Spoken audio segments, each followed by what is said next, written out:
In the heart of Iron Hill, Pennsylvania, where coal dust settles on everything and military helicopters remind everyone of the nearby army base, an 8-year-old girl named Isabella Rodriguez is about to turn a moment of calculated cruelty into something that will shock an entire military installation. When 17-year-old Noah Patterson, son of the town's ambitious mayor, decides to humiliate the poor mechanic's daughter by challenging her to diagnose a broken M1 Abrams tank engine at Fort Manning Army Base, he expects to create viral content mocking her family's struggles.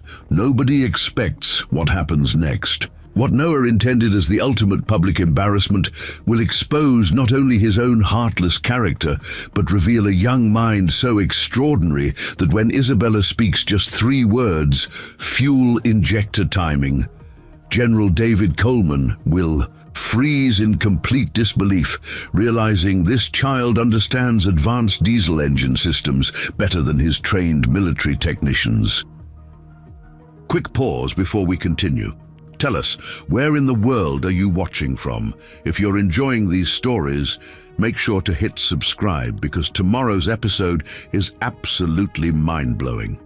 The morning sun struggled through the perpetual haze that hung over Iron Hill like a gray blanket, casting long shadows across Main Street, where Rodriguez Auto Garage sat wedged between Stewart's Hardware and what used to be Murphy's Five and Dime. The building looked tired, its red brick facade weathered by decades of Pennsylvania winters and summers that seemed to grow hotter each year. Paint peeled from the wooden sign that Miguel Rodriguez had hand-lettered himself when he first took over the shop from old Mr. Kowalski 5 years ago. Inside the cramped garage, the familiar symphony of mechanical work filled the air. Wrenches clinked against metal, air compressors wheezed to life, and somewhere in the back, a radio played classic rock at just the right volume to mask the sound of frustration when something didn't go according to plan. The smell of motor oil, gasoline, and honest sweat had soaked into every surface, creating an atmosphere that spoke of hard work and harder times. Miguel Rodriguez emerged from beneath the hood of a 2001 Ford pickup, his calloused hands black with grease, a streak of oil across his forehead where he'd wiped sweat with the back of his wrist. At 38, he looked older than his years, the kind of aging that comes from worry rather than time. His shoulders carried the weight of a man who knew that every repair job might be the difference between making rent and having another difficult conversation with his landlord. "Isabella, hand me that 3/4-inch socket," he called out, not looking up from the engine bay. 8-year-old Isabella Rodriguez appeared from behind a stack of tires, moving with the easy confidence of someone completely at home in this world of machinery and possibility. She was small for her age, with dark hair that never seemed to stay combed, and eyes that missed nothing. Her clothes were clean but well worn, the kind of careful maintenance that spoke of a family that took care of what they had, because replacing it wasn't an option. "This one, Dad?" Isabella held up the socket, already knowing it was correct before her father confirmed it with a nod. The girl had been practically raised in this garage, spending afternoons here since she was old enough to sit quietly and watch. What had started as necessity when Carmen worked her evening shift at the Valley Diner had become something else entirely. Isabella didn't just observe the work, she absorbed it, understanding not just what her father did, but why he did it, how each component related to the whole, how problems could be solved through patience and logic. "You see how the alternator connects to the battery?" Miguel asked, pointing with his wrench. "Everything in here has to work together. One part fails, it affects everything else." Isabella nodded, studying the engine with the intensity of someone much older. Like when Mrs. Stewart's car was making that clicking noise, and you knew it was the starter even before you looked. "That's right. You listen to what the machine is telling you," Miguel smiled, one of the genuine ones that reached his eyes and reminded Isabella that despite the long hours and constant worry, her father still found joy in this work. Machines don't lie, Mija. They tell you exactly what's wrong if you know how to listen. The conversation was interrupted by the sound of expensive tires on gravel. Through the open garage door, a black BMW SUV pulled into the small parking area, looking as out of place as a diamond ring in a toolbox. The vehicle was pristine, freshly washed and detailed, the kind of automotive perfection that spoke of money and the leisure time to maintain appearances. Miguel straightened up instinctively, wiping his hands on his coveralls. In Iron Hill, there were only a few families who drove cars like that, and none of them typically brought their business to Rodriguez Auto Garage. They had their vehicles serviced at the dealership 30 miles away in Pittsburgh, preferring the sterile environment of corporate service departments to the honest grit of an independent shop. The driver's door opened, and Noah Patterson stepped out with the casual arrogance of someone who had never doubted his place in the world. At 17, he was tall and broad-shouldered, with the kind of athletic build that came from private tennis lessons and a gym membership his parents paid for without thinking. His clothes were expensive but carefully casual, designer jeans and a polo shirt that probably cost more than Miguel made in a week. Behind Noah emerged two other teenagers, Jake Morrison and Brad Sterling, both carrying themselves with the easy confidence of young men who had never faced genuine hardship. They looked around the garage with barely concealed disdain, taking in the cluttered workspace, the aging equipment, and the general atmosphere of people who worked with their hands to survive. "Mr. Rodriguez," Noah said, his voice carrying the kind of polite condescension that was somehow worse than outright rudeness. "Hope we're not interrupting anything important." Miguel set down his wrench, already feeling the familiar tension that came whenever the Patterson family paid attention to his world. Noah's mother, Rebecca Patterson, was the town's mayor, a position she had leveraged into considerable influence throughout the county. The Pattersons lived in a different Iron Hill than the one where Miguel raised his family, a version where problems were solved with money rather than ingenuity.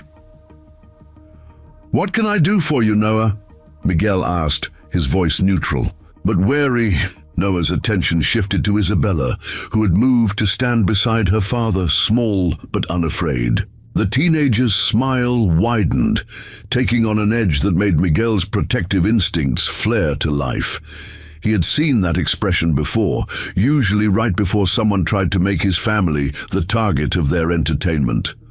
"Actually, Mr. Rodriguez, we were wondering if we could borrow your daughter for a few minutes," Noah said, his tone light and conversational.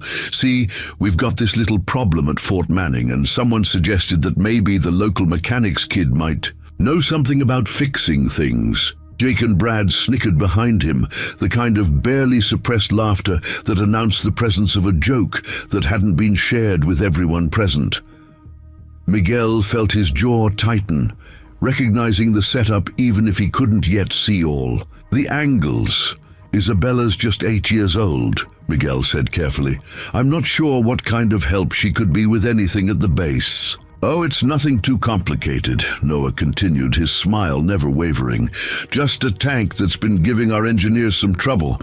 Thought maybe fresh eyes might see something they missed. You know how kids are, always finding solutions. Adults overlook." The words were right, even supportive, but everything about Noah's manner suggested the opposite.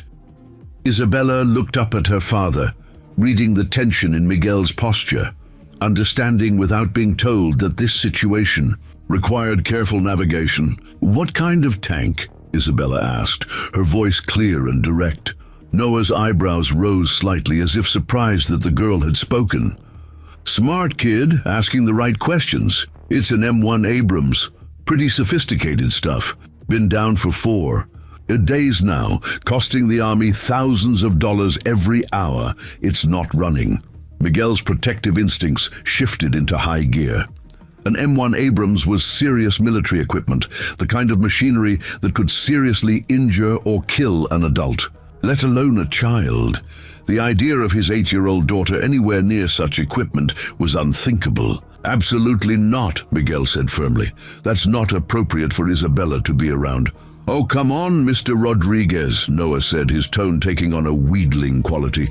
"We're not asking her to actually work on it. Just take a look, maybe share some observations. It would be perfectly safe, I promise." Brad Sterling stepped forward, pulling out his phone with a casual gesture that somehow felt threatening. "Besides, it would be kind of cool to get this on video. You know, local kid helps solve big military problem. Might even go viral."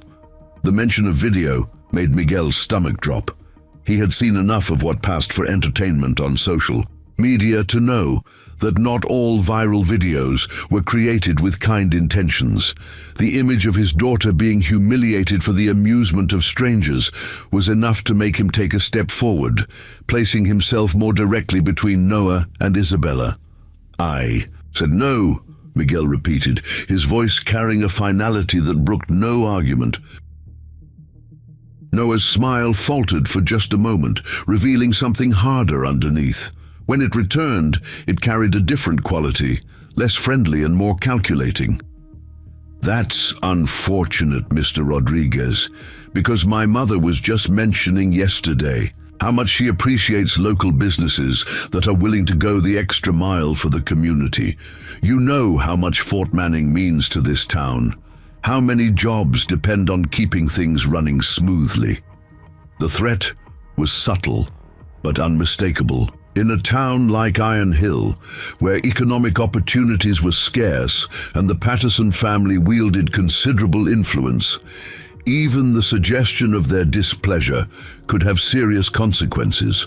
Miguel felt the familiar weight of financial pressure, the constant calculation of how far he could push back before it cost his family more than they could afford.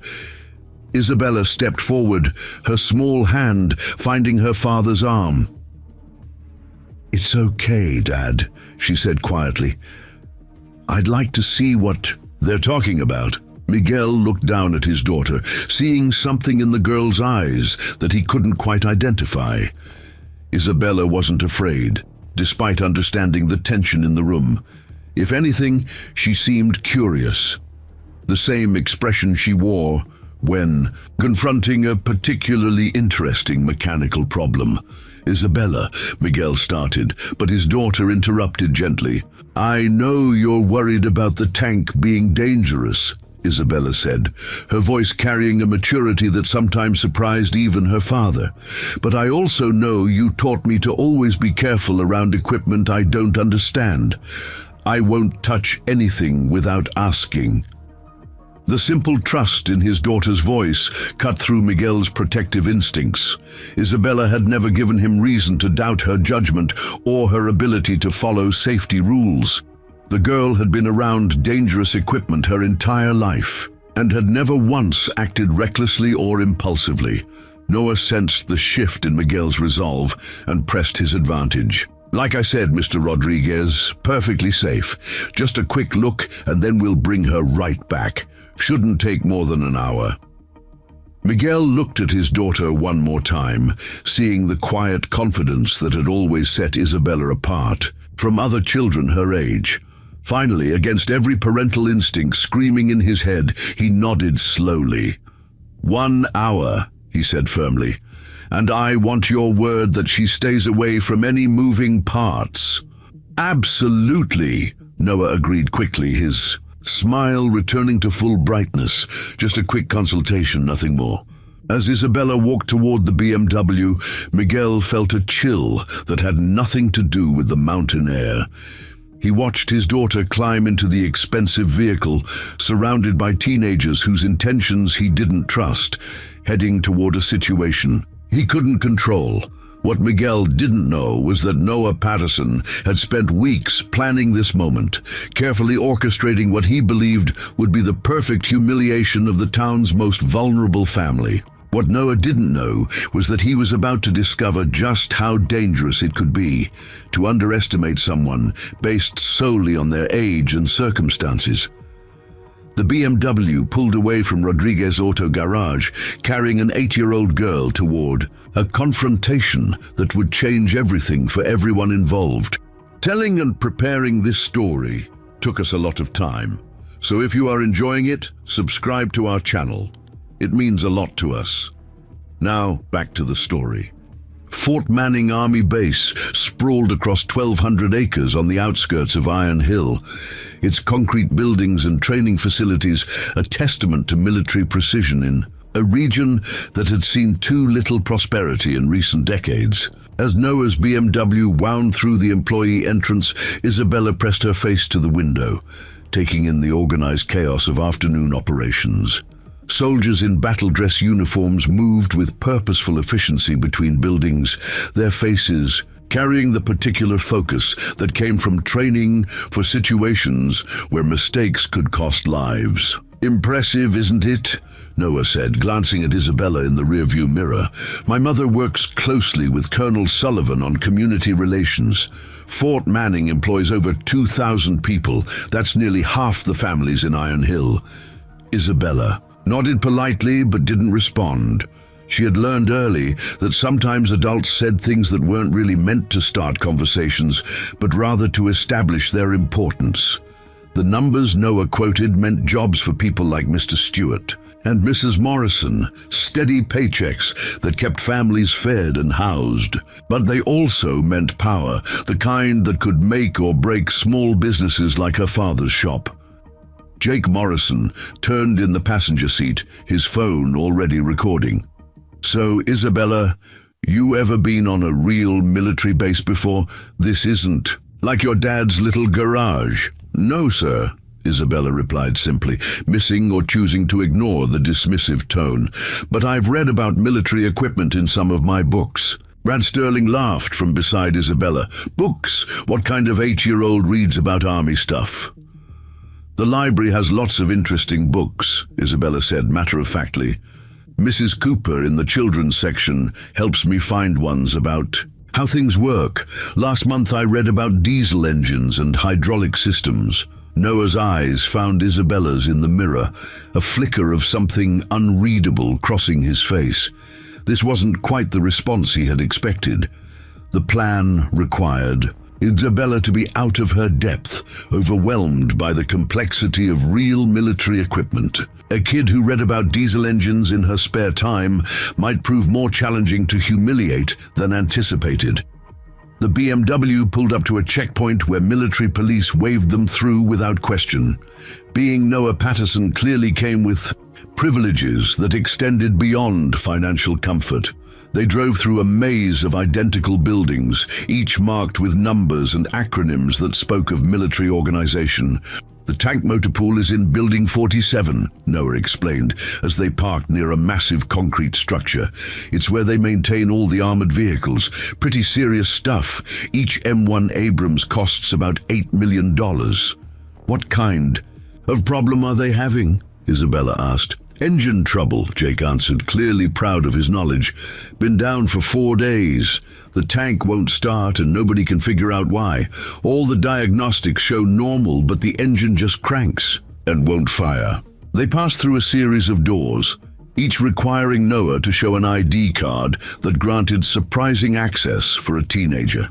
The sound of machinery grew louder as they approached their destination, the rhythmic pounding and hissing of equipment. Operating at full capacity, Isabella could identify several different types of engines by sound alone, her ear trained by years of listening to her father diagnose problems through audio cues.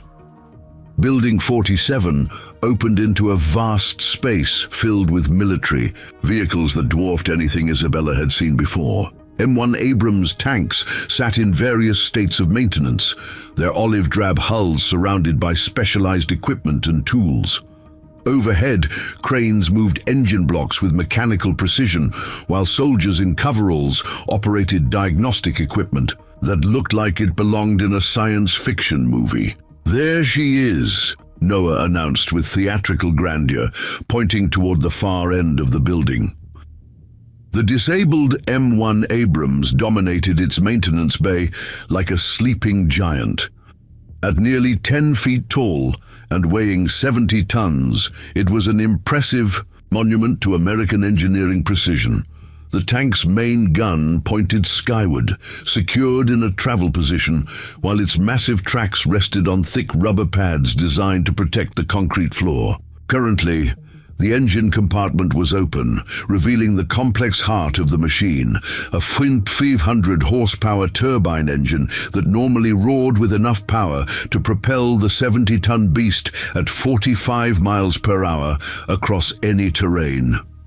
Been down for 4 days, Noah continued, his voice taking on the rehearsed quality of someone delivering practiced lines. Our mechanics are completely stumped. The engine cranks but won't fire.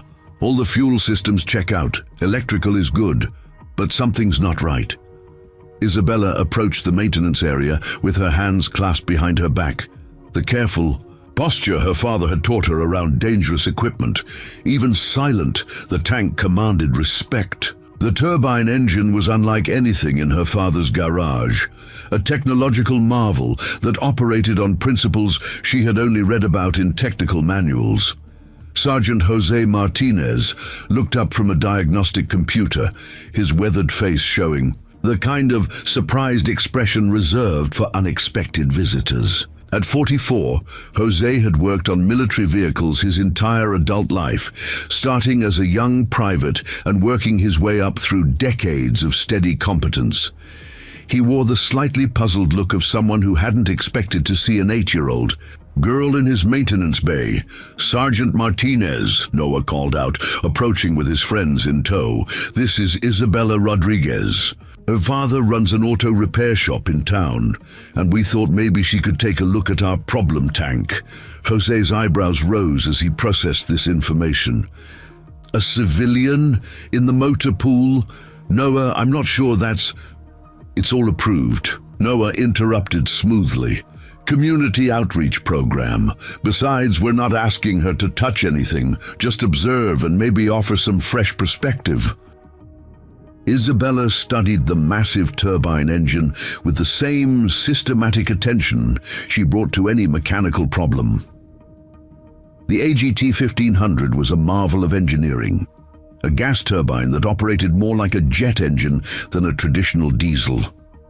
Unlike the reciprocating engines in her father's garage, this power plant used continuous combustion and rotating turbines to generate power. "Sergeant Martinez," Isabella said, her young voice barely audible over the ambient noise of the maintenance bay. "Has anyone checked the fuel injection timing?" Jose paused in his review of diagnostic printouts, giving Isabella his full attention for the first time. "The timing? Well, we've checked the fuel flow rates, pressure readings, all within normal parameters." Isabella nodded thoughtfully, continuing her visual inspection of the complex engine. "But if the injection timing is off, you'd have fuel and pressure, but the combustion wouldn't happen at the right moment in the cycle. The engine would crank but not fire." Jose set down his clipboard and walked over to join Isabella at the engine bay. Something in the girl's question had caught his attention. It wasn't the kind of random guess he might expect from a curious child, but rather a logical diagnostic step that demonstrated understanding of engine fundamentals. "That's actually a possibility we haven't fully explored," Jose admitted slowly. "The timing system on these turbines is computerized, but if there's a sensor malfunction or calibration drift..." Isabella pointed toward a section of the engine where multiple cables connected to what appeared to be a control module. "Is that the engine control unit?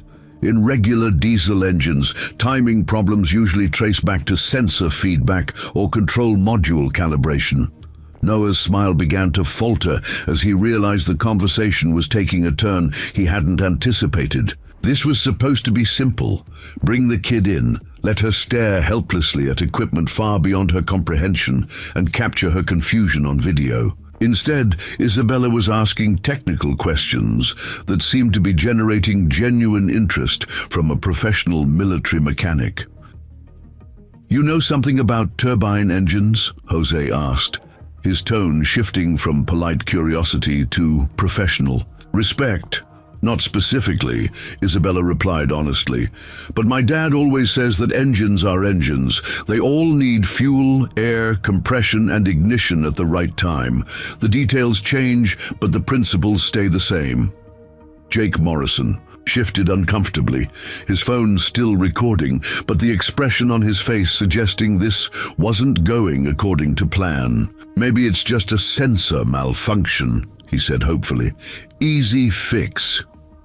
Isabella shook her head slightly, studying the diagnostic displays that showed various engine parameters.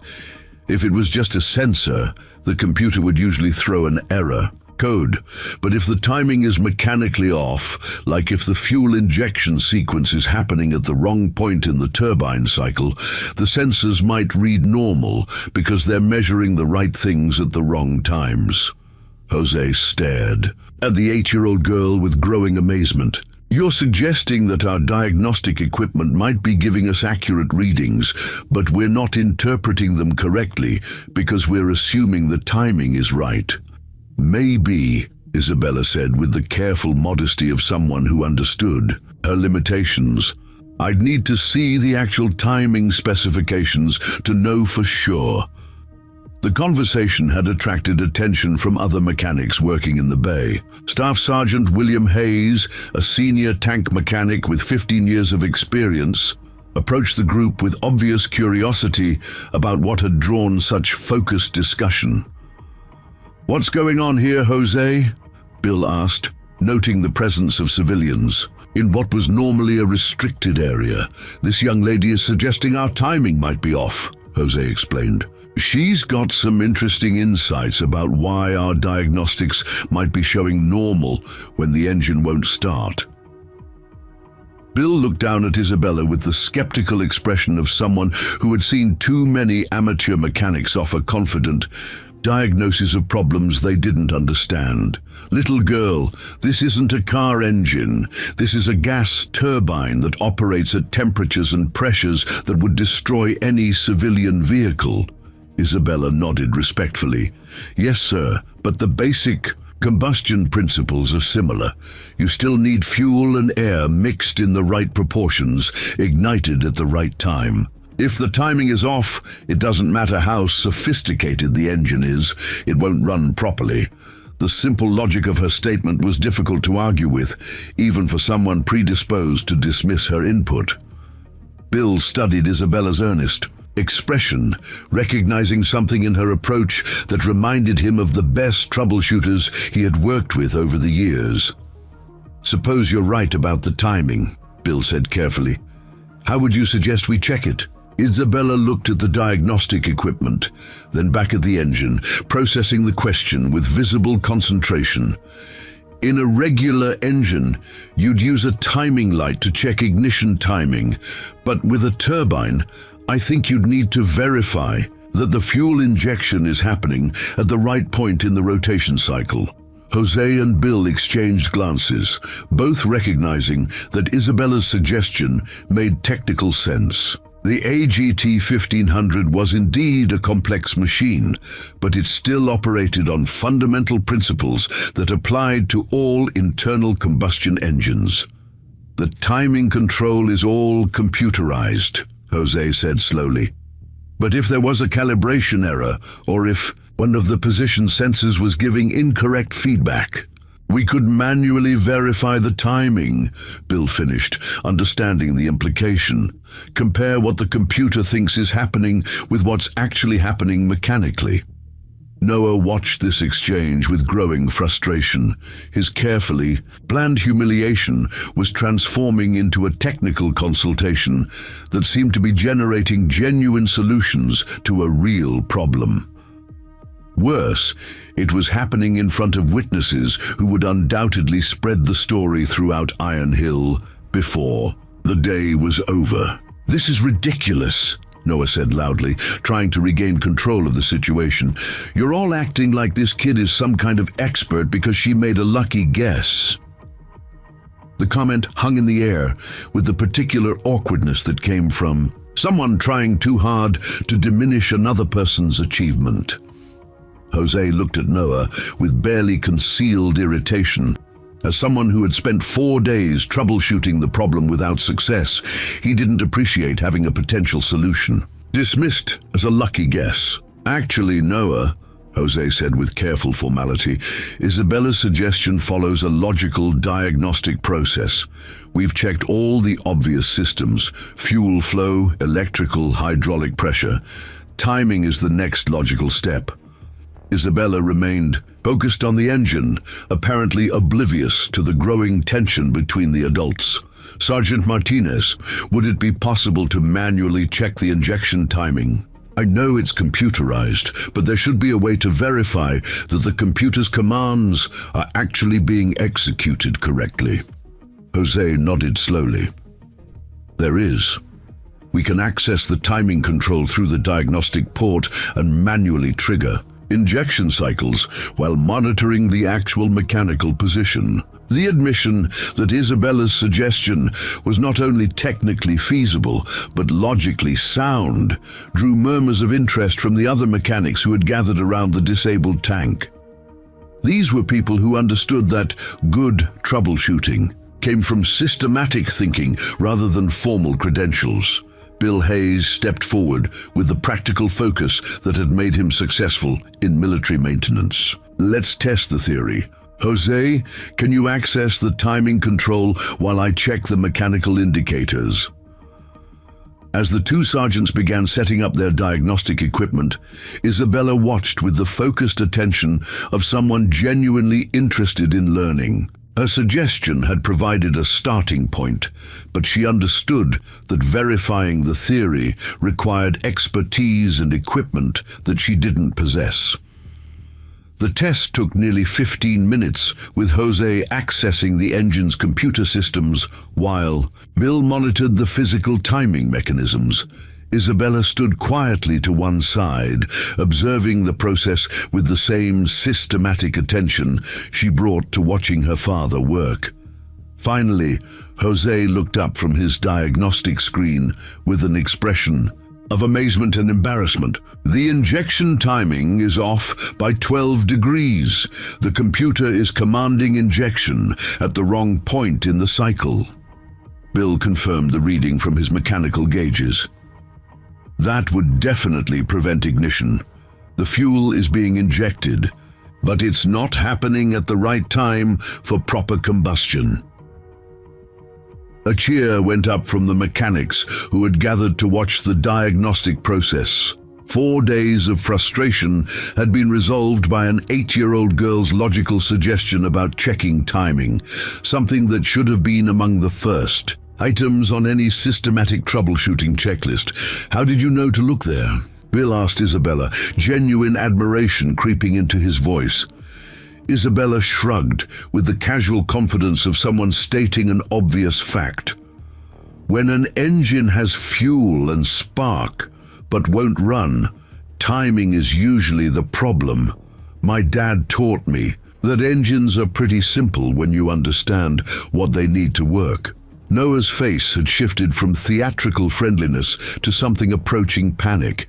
His plan had not only failed spectacularly, but had created exactly the opposite outcome from what he had intended. Instead of humiliating Isabella Rodriguez, he had elevated her status while exposing his own assumptions to unflattering scrutiny.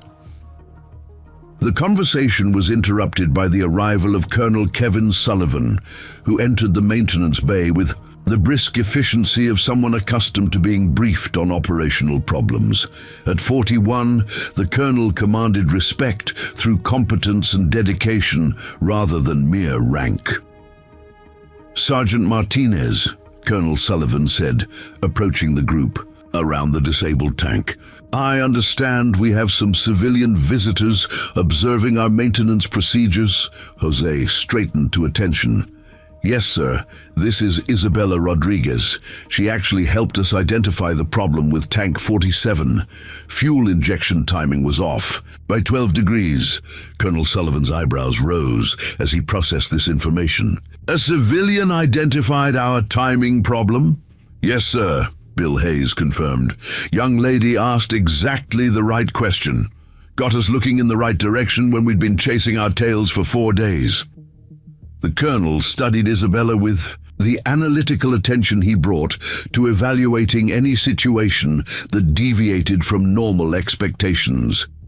What he saw was a child who stood calmly among adults, showing no signs of being intimidated by military authority or impressed by her own success. "Miss Rodriguez," Colonel Sullivan said formally, "that's quite an impressive diagnostic insight.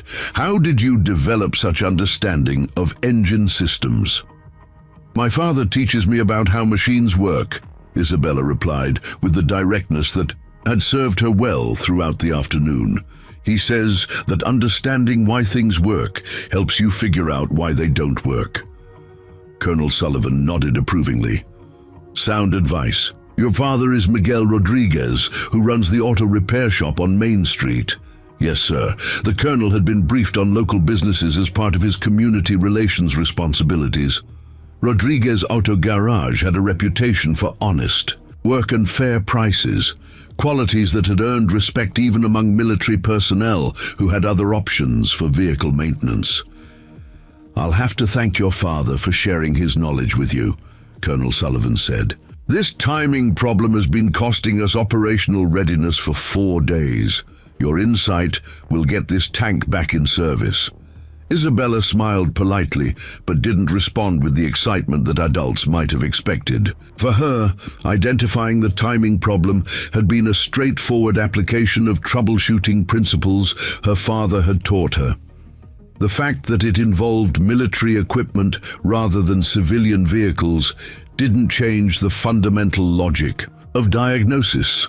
Noah Patterson stood at the edge of the group, watching his carefully orchestrated humiliation transform into a celebration of exactly the kind of working-class competence he had intended to mock. His phone footage, originally planned as evidence of Isabella's confusion and failure, now documented her technical success and the respect she had earned from military professionals. Colonel Sullivan turned his attention to Noah with the kind of polite inquiry that military officers used when they suspected something wasn't quite right about a situation. "Mr. Patterson," the colonel said carefully, "perhaps you could explain how this diagnostic consultation came to be arranged." Noah's face flushed red as Colonel Sullivan's question hung in the air like an accusation. The carefully constructed facade of community outreach was beginning to crumble under the weight of military scrutiny, and Noah found himself struggling to maintain the confident demeanor that had carried him through the afternoon. "Well, sir," Noah began, his voice carrying a slight tremor that betrayed his discomfort, "I thought it would be educational for Isabella to see how real military equipment works. You know, community engagement and all that." Colonel Sullivan's expression remained neutral, but his years of military service had taught him to recognize evasion when he heard it. Something about Noah's explanation didn't align with the circumstances he was observing. Bringing an 8-year-old civilian to diagnose a tank problem wasn't standard community outreach. It was either remarkably forward-thinking or something else entirely. "I see," the colonel said slowly, "and this was coordinated through official channels.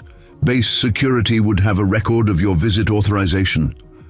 The question struck Noah like a physical blow.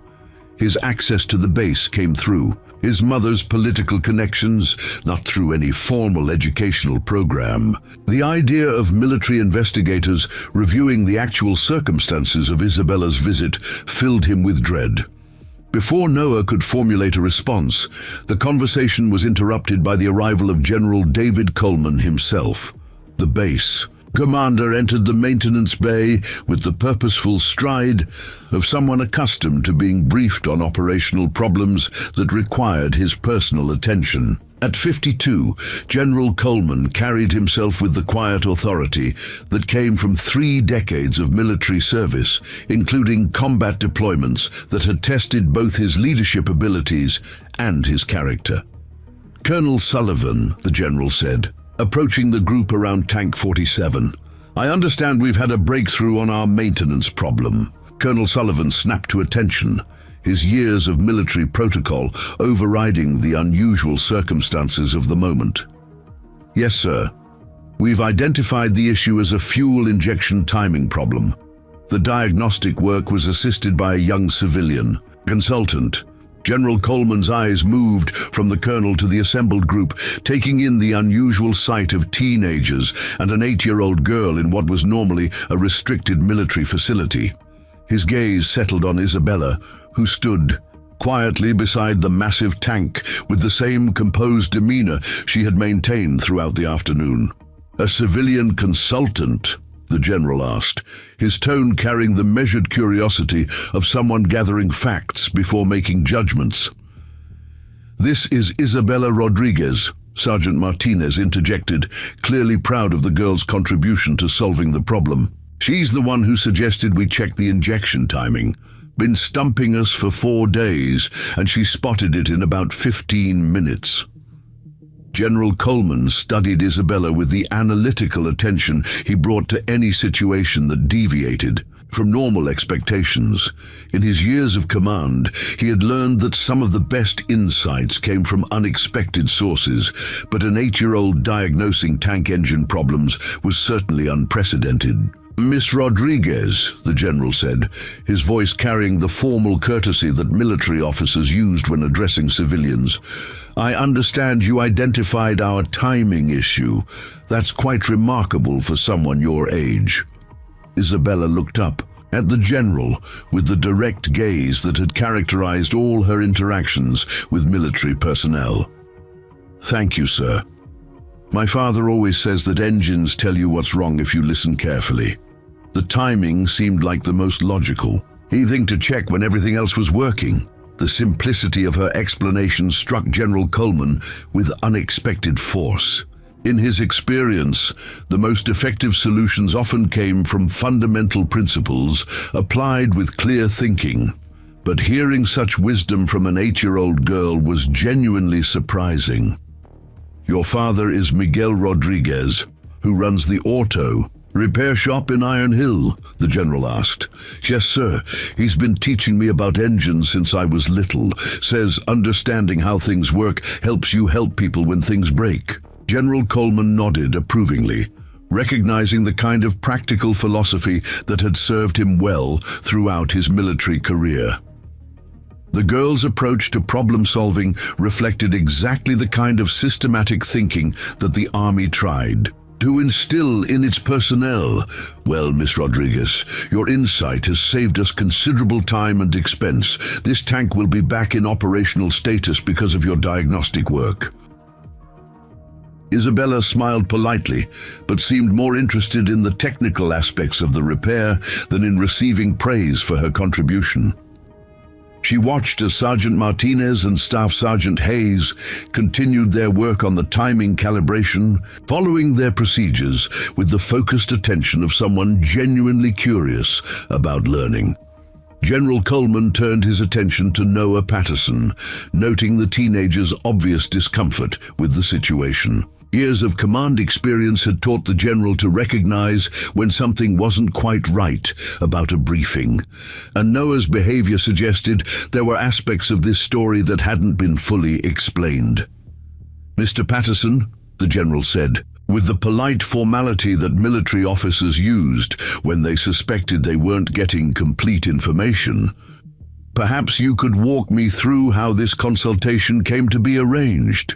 Noah felt trapped between the truth of his cruel intentions and the impossibility of admitting them in front of witnesses who had just seen Isabella succeed brilliantly. His original plan had been to humiliate her with impossible challenges, but now he was faced with explaining why he had brought her to solve a real military problem. We thought it would be interesting for Isabella to see military equipment," Noah stammered, his confident facade completely crumbling. Under the general's steady gaze, sort of a community outreach thing. General Coleman's expression didn't change, but something in his eyes suggested he was beginning to understand the true nature of the situation. "I see. And you expected her to be able to contribute to our maintenance procedures?" The question was a trap that Noah couldn't escape without revealing his true intentions. If he claimed he had expected Isabella to help, it would suggest remarkable foresight on his part. If he admitted he hadn't expected her to succeed, it would raise questions about why he had brought her at all. We just thought she might find it educational," Noah replied weakly, his voice barely audible over the ambient noise of the maintenance bay. Isabella, who had been quietly observing the adult conversation while continuing to watch the timing repair, suddenly spoke up with the directness that had characterized all her communications. "General Coleman," she said, her young voice carrying clearly in the sudden silence that followed. "I think Noah was hoping I wouldn't be able to figure out the engine problem." The statement hung in the air like a detonation, its simple honesty cutting through the diplomatic evasions that had characterized the previous conversation. Isabella's tone carried no accusation or resentment, just the matter-of-fact observation of someone stating an obvious truth. General Coleman's eyes sharpened as he processed this information. "What do you mean, Miss Rodriguez?" "I think he wanted to make a video of me not knowing how to fix your tank," Isabella continued with the same straightforward manner. "But I really like learning about engines, so it was interesting anyway." The innocent honesty of her statement had the devastating effect of exposing Noah's cruel intentions without any attempt at dramatic accusation. Isabella had simply stated what she had observed, apparently holding no grudges about the teenager's plan to humiliate her. Colonel Sullivan's expression shifted from confusion to understanding as the true circumstances of the visit became clear. Noah Patterson hadn't arranged educational outreach. He had orchestrated what was intended to be a public humiliation of an 8-year-old girl from a working-class family. "Is that accurate, Mr. Patterson?" General Coleman asked, his voice carrying the kind of quiet authority that demanded honest answers. Noah looked around at the faces surrounding him, realizing that denial was impossible and that the truth was about to emerge regardless of his preferences. Jake Morrison and Brad Sterling, who had been silent throughout the technical discussions, now looked like they wanted to disappear entirely. "Yes, sir," Noah admitted finally, his voice barely above a whisper. "I thought she would fail, and I wanted to record it." The admission sent a ripple of anger through the assembled military personnel. Sergeant Martinez, who had spent the afternoon developing genuine respect for Isabella's abilities, stepped forward with barely controlled fury. "You brought an 8-year-old here to humiliate her?" Jose asked, his voice tight with anger. "For what entertainment?" Staff Sergeant Hayes shook his head in disgust. "That's about the lowest thing I've ever heard. Girl comes here and solves our problem in 15 minutes, and you were planning to mock her for it." General Coleman held up a hand to calm his personnel, though his own expression had hardened considerably. In 3 decades of military service, he had encountered many forms of cruelty and injustice, but the deliberate humiliation of children struck him as particularly reprehensible. "Mr. Patterson," the general said, his voice carrying the weight of absolute authority, "you brought a child to my base with the intention of creating content that would embarrass and humiliate her for your own amusement."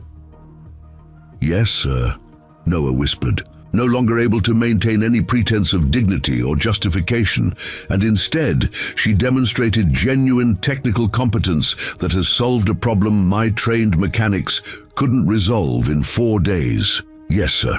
General Coleman studied Noah with the kind of intense scrutiny usually reserved for enemy combatants. "Mr. Patterson, what you attempted here today represents a form of cruelty that has no place in civilized society. The fact that you targeted a child makes it even more despicable." The general's condemnation hit Noah like a physical blow, stripping away the last vestiges of his privileged confidence. For the first time in his life, he was facing consequences from someone whose authority couldn't be circumvented by family, connections, or social status. Isabella, who had been watching this exchange with growing discomfort, stepped forward with the kind of directness that had served her well throughout the afternoon. "General Coleman," she said quietly, "I'm not upset about what Noah planned. I got to learn about tank engines, and I helped fix a problem. That seems like a good outcome." The girl's generosity in the face of Noah's attempted cruelty only made his behavior seem more contemptible by contrast. Her focus remained on the positive aspects of the experience rather than on the malicious intentions that had brought her there.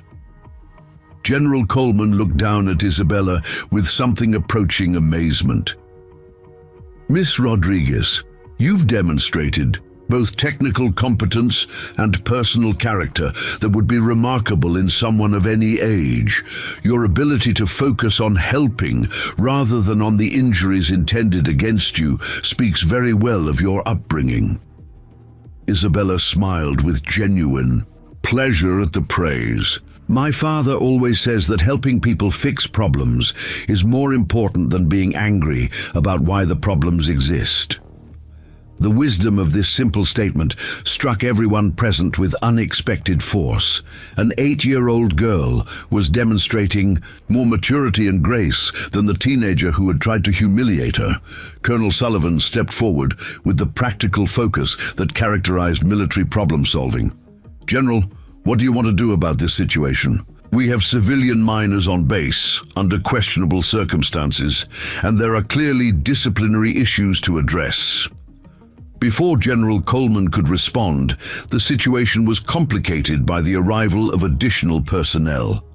Captain Richard Barnes, the base public affairs officer, entered the maintenance bay, accompanied by what appeared to be civilian law enforcement. The presence of local authorities suggested that word of the unusual circumstances had already spread beyond the base. "General Coleman," Captain Barnes said, approaching with obvious concern, "we've received calls from local media asking about reports of an 8-year-old girl solving military engineering problems. Apparently someone has been posting videos on social media." All eyes turned to Jake Morrison, who was still holding his phone with the expression of someone who had just realized the magnitude of his mistake. His original intention to record Isabella's failure had resulted in documentation of her success, and his social media posts had apparently attracted exactly the kind of attention that Noah had been hoping for, but with completely opposite results.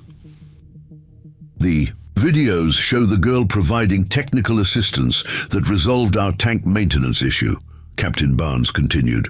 "Local news outlets are calling it a story about hidden genius in working-class families. This is going to attract significant media attention." General Coleman processed this information with the kind of strategic thinking that had made him successful in military command. The situation had evolved far beyond a simple disciplinary matter involving teenage cruelty. Isabella's success had created a public relations scenario that would require careful management. "Captain Barnes," the general said, "I want a complete investigation of how these civilians gained access to restricted military equipment, and I want a full report on the circumstances that led to this incident." Isabella, who had been quietly following the adult conversation, suddenly spoke up with a question that demonstrated her growing awareness of the broader implications of her technical success. "General Coleman," she said, her young voice cutting through the military planning, "am I in trouble for helping fix your tank?" The innocent question highlighted the absurdity of a situation where an 8-year-old girl was potentially facing consequences for demonstrating the exact kind of problem-solving ability that the military valued most highly.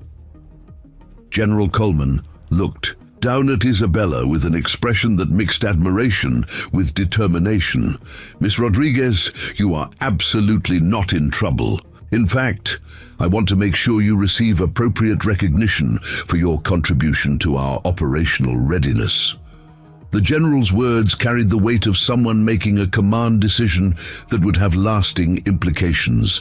"Isabella Rodriguez, had not only solved a technical problem, but had also exposed the kind of character differences that mattered far more than social status or family wealth. As the crowd in the maintenance bay continued to grow with the arrival of additional personnel, it became clear that Isabella's 3 words about fuel injection timing had triggered consequences that would extend far beyond the successful repair of a single tank engine.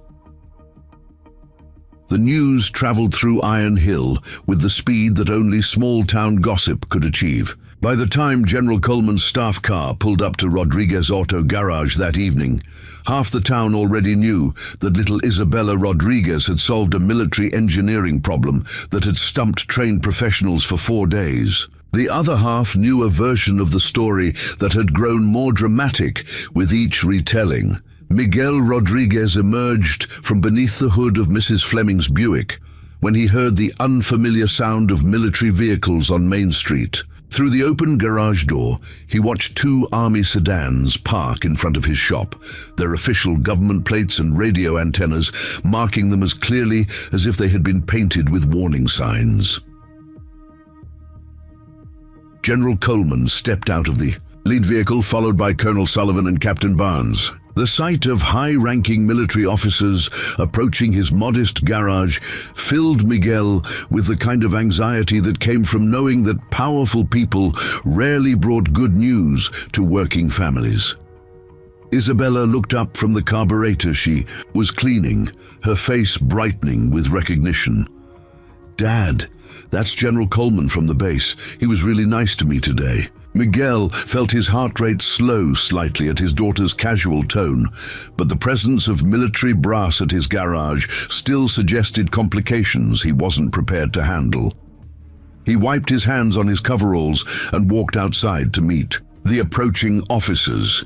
"Mr. Rodriguez," General Coleman said, extending his hand with the kind of formal courtesy that military officers used when conducting official business. "I'm General David Coleman, base commander at Fort Manning.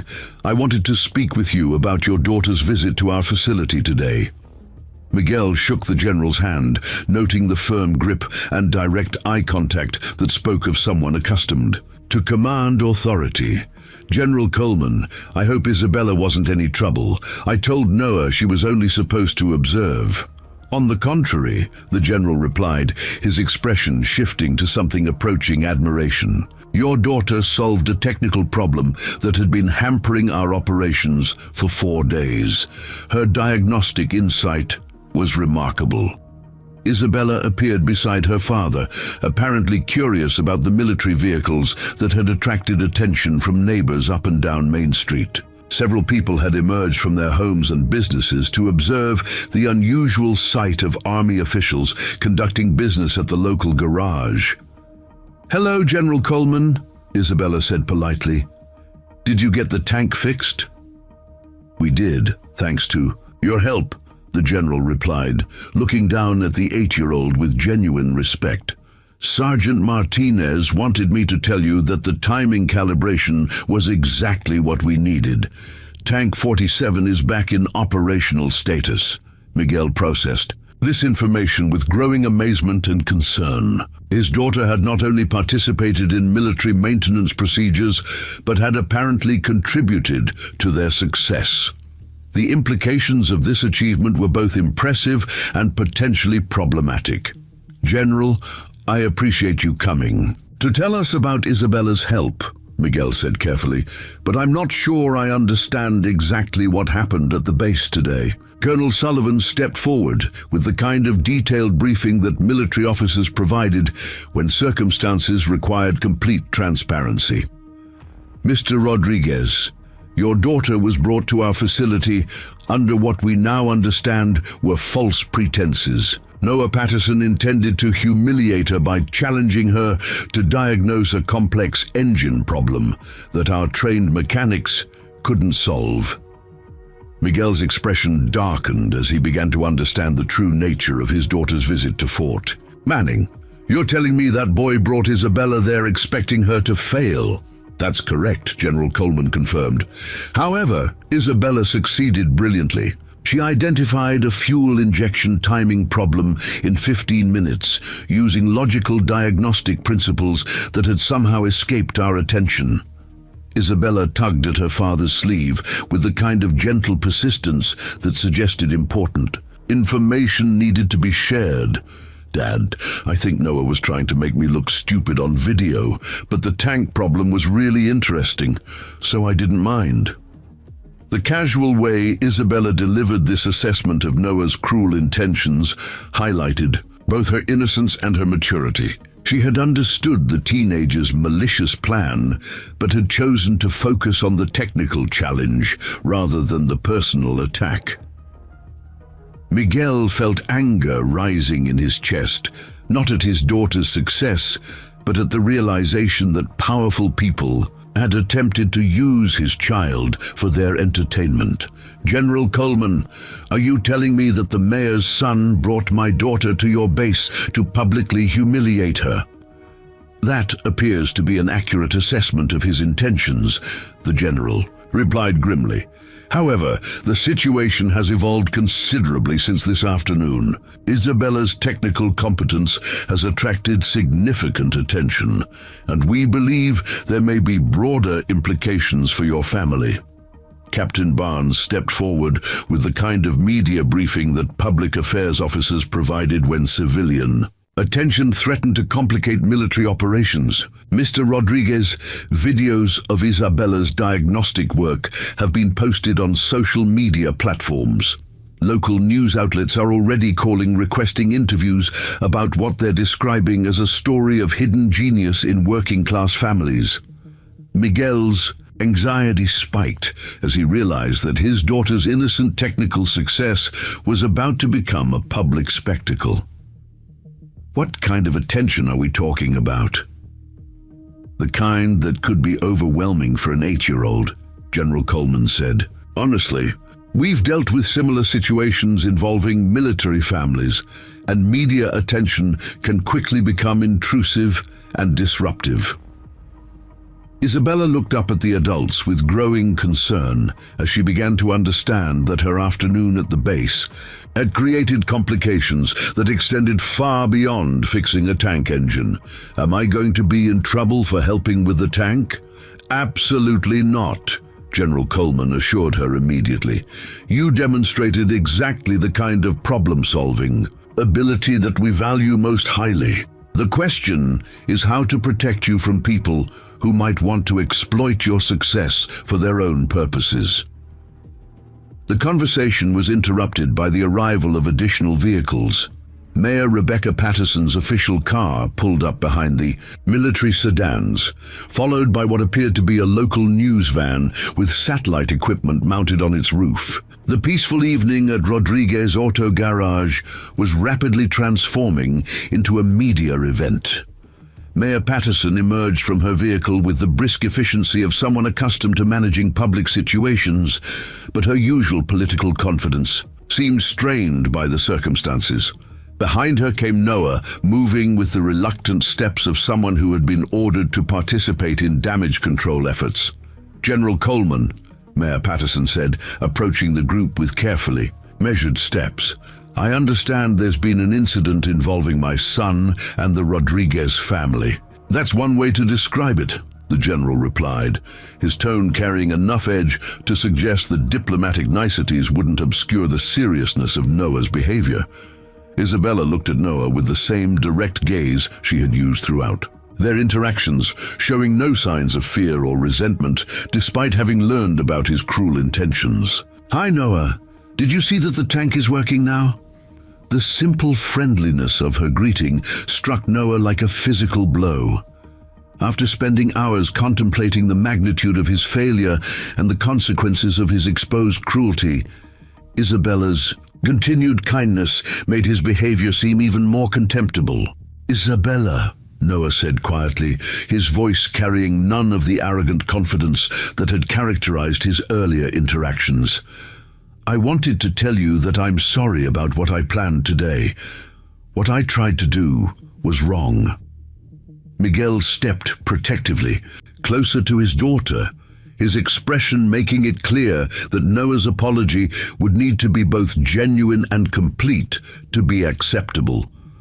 "What exactly are you apologizing for?" Noah looked around at the faces surrounding him, military officers, his mother, neighbors who had gathered to observe the commotion, and realized that his answer would be heard by everyone who mattered in his life. "I brought Isabella to the base because I thought she would fail to understand the tank engine," Noah said, his voice growing stronger as he worked through the confession. "I wanted to record her confusion and post it online to embarrass her and your family. I thought it would be funny to show that a mechanic's kid couldn't understand real engineering." The admission hung in the air like an indictment, revealing not just Noah's cruel intentions, but also the class-based prejudices that had motivated them. Several neighbors who had gathered to watch the proceedings murmured with anger and disgust. Miguel felt his jaw tighten as he processed the full scope of the teenager's malicious plan. "You wanted to humiliate my 8-year-old daughter for entertainment?" "Yes, sir," Noah replied, his voice barely audible. "And instead she succeeded brilliantly and made me realize how wrong I was about everything." Isabella listened to this exchange with the kind of focused attention she brought to understanding complex problems. After a moment, she stepped forward with the directness that had characterized all her interactions with the situation. "Noah," she said, looking up at the teenager with serious eyes, "I accept your apology, but I want you to understand something important." Noah nodded, clearly recognizing that whatever Isabella was about to say would carry more moral weight than any lecture from adults. "My dad always tells me that understanding how things work is about helping people, not about proving you're better than anyone else." Isabella continued with the clarity of someone stating fundamental principles. "If you had asked me to help with the tank because you really wanted to fix it, I would have been just as happy to try." The simple wisdom of her statement cut through all the adult complications surrounding the incident, highlighting the difference between approaching problems with genuine helpfulness versus using them as opportunities for competition or dominance. General Coleman watched this exchange with growing admiration for Isabella's character. In his military experience, he had seen how crisis situations revealed people's true nature, and this 8-year-old girl was demonstrating more grace under pressure than many adults he had encountered. Mayor Patterson stepped forward with the kind of political damage control that elected officials deployed when family scandals threatened public standing. "General Coleman, I want to assure you that my son's behavior doesn't reflect the values that our family or our community supports. Noah will face appropriate consequences for his actions." "That's between you and your son," the general replied. "Diplomatically, my concern is ensuring that Isabella and her family receive appropriate support and protection from the attention that this incident has generated." The news van that had arrived earlier was now setting up equipment, and reporter Christina Davis emerged with the kind of professional urgency that suggested deadline pressure. The sight of cameras and recording equipment made Miguel's anxiety spike as he realized that his family's private life was about to become public entertainment. "Mr. Rodriguez," Christina called out, approaching with a microphone and camera operator. "I'm Christina Davis from Iron Hill News. Could I get a few minutes to discuss your daughter's remarkable achievement at Fort Manning today?" Miguel instinctively positioned himself between the reporter and Isabella, his protective instincts overriding any potential benefits from positive media coverage. "We're not interested in interviews right now. But this is such an inspiring story," Christina persisted. 8-year-old local girl outperforms military engineers. Our viewers would love to hear about Isabella's technical abilities and how she developed such advanced knowledge. Isabella looked up at her father with a question in her eyes, apparently curious about the reporter's interest, but willing to defer to Miguel's judgment about media participation. The girl's trust in her father's decisions was absolute, even when she didn't fully understand the reasoning behind them. General Coleman stepped forward with the authority that came from dealing with media situations throughout his military career. "Ms. Davis, I understand your interest in this story, but Isabella is a minor child who deserves protection from excessive public attention. Any media coverage should be carefully considered in terms of her best interests." Of course, Christina agreed quickly, recognizing that antagonizing military authority would complicate her ability to develop the story. "I'm simply hoping to share an inspiring tale of local talent and achievement." Colonel Sullivan approached Miguel with the kind of practical focus that military officers brought to solving complex problems. "Mr. Rodriguez, we've dealt with situations where civilian families become subjects of media attention due to interactions with military operations. If you're interested, we can provide guidance about managing public interest while protecting your family's privacy." Miguel looked at his daughter, who was watching the adult conversation with the alert attention of someone trying to understand how her simple act of mechanical problem-solving had created such complicated consequences. "Isabella," Miguel said gently, "how do you feel about all this attention?" Isabella considered the question with the same systematic approach she brought to technical problems. "I like that I helped fix the tank, and I'm glad the soldiers were nice to me, but I don't understand why fixing an engine is such a big deal that people want to make TV shows about it." Her honest confusion highlighted exactly why the situation required careful handling. Isabella's technical success was remarkable, but her 8-year-old perspective couldn't fully grasp the broader social and educational implications that adults were already beginning to discuss. General Coleman made a command decision that reflected both his military training and his personal character. "Mr. Rodriguez, I'd like to propose a meeting tomorrow morning to discuss potential opportunities for Isabella's continued education and development. We have resources and connections that might benefit her learning, but any decisions should be made by your family without external pressure." Miguel nodded gratefully, recognizing that the general's offer represented support rather than exploitation. "That sounds reasonable, General Coleman. Thank you for thinking about Isabella's best interests." As the evening progressed and the various officials and media representatives began to disperse, the Rodriguez family found themselves at the center of a situation that had grown far beyond their ability to predict or control.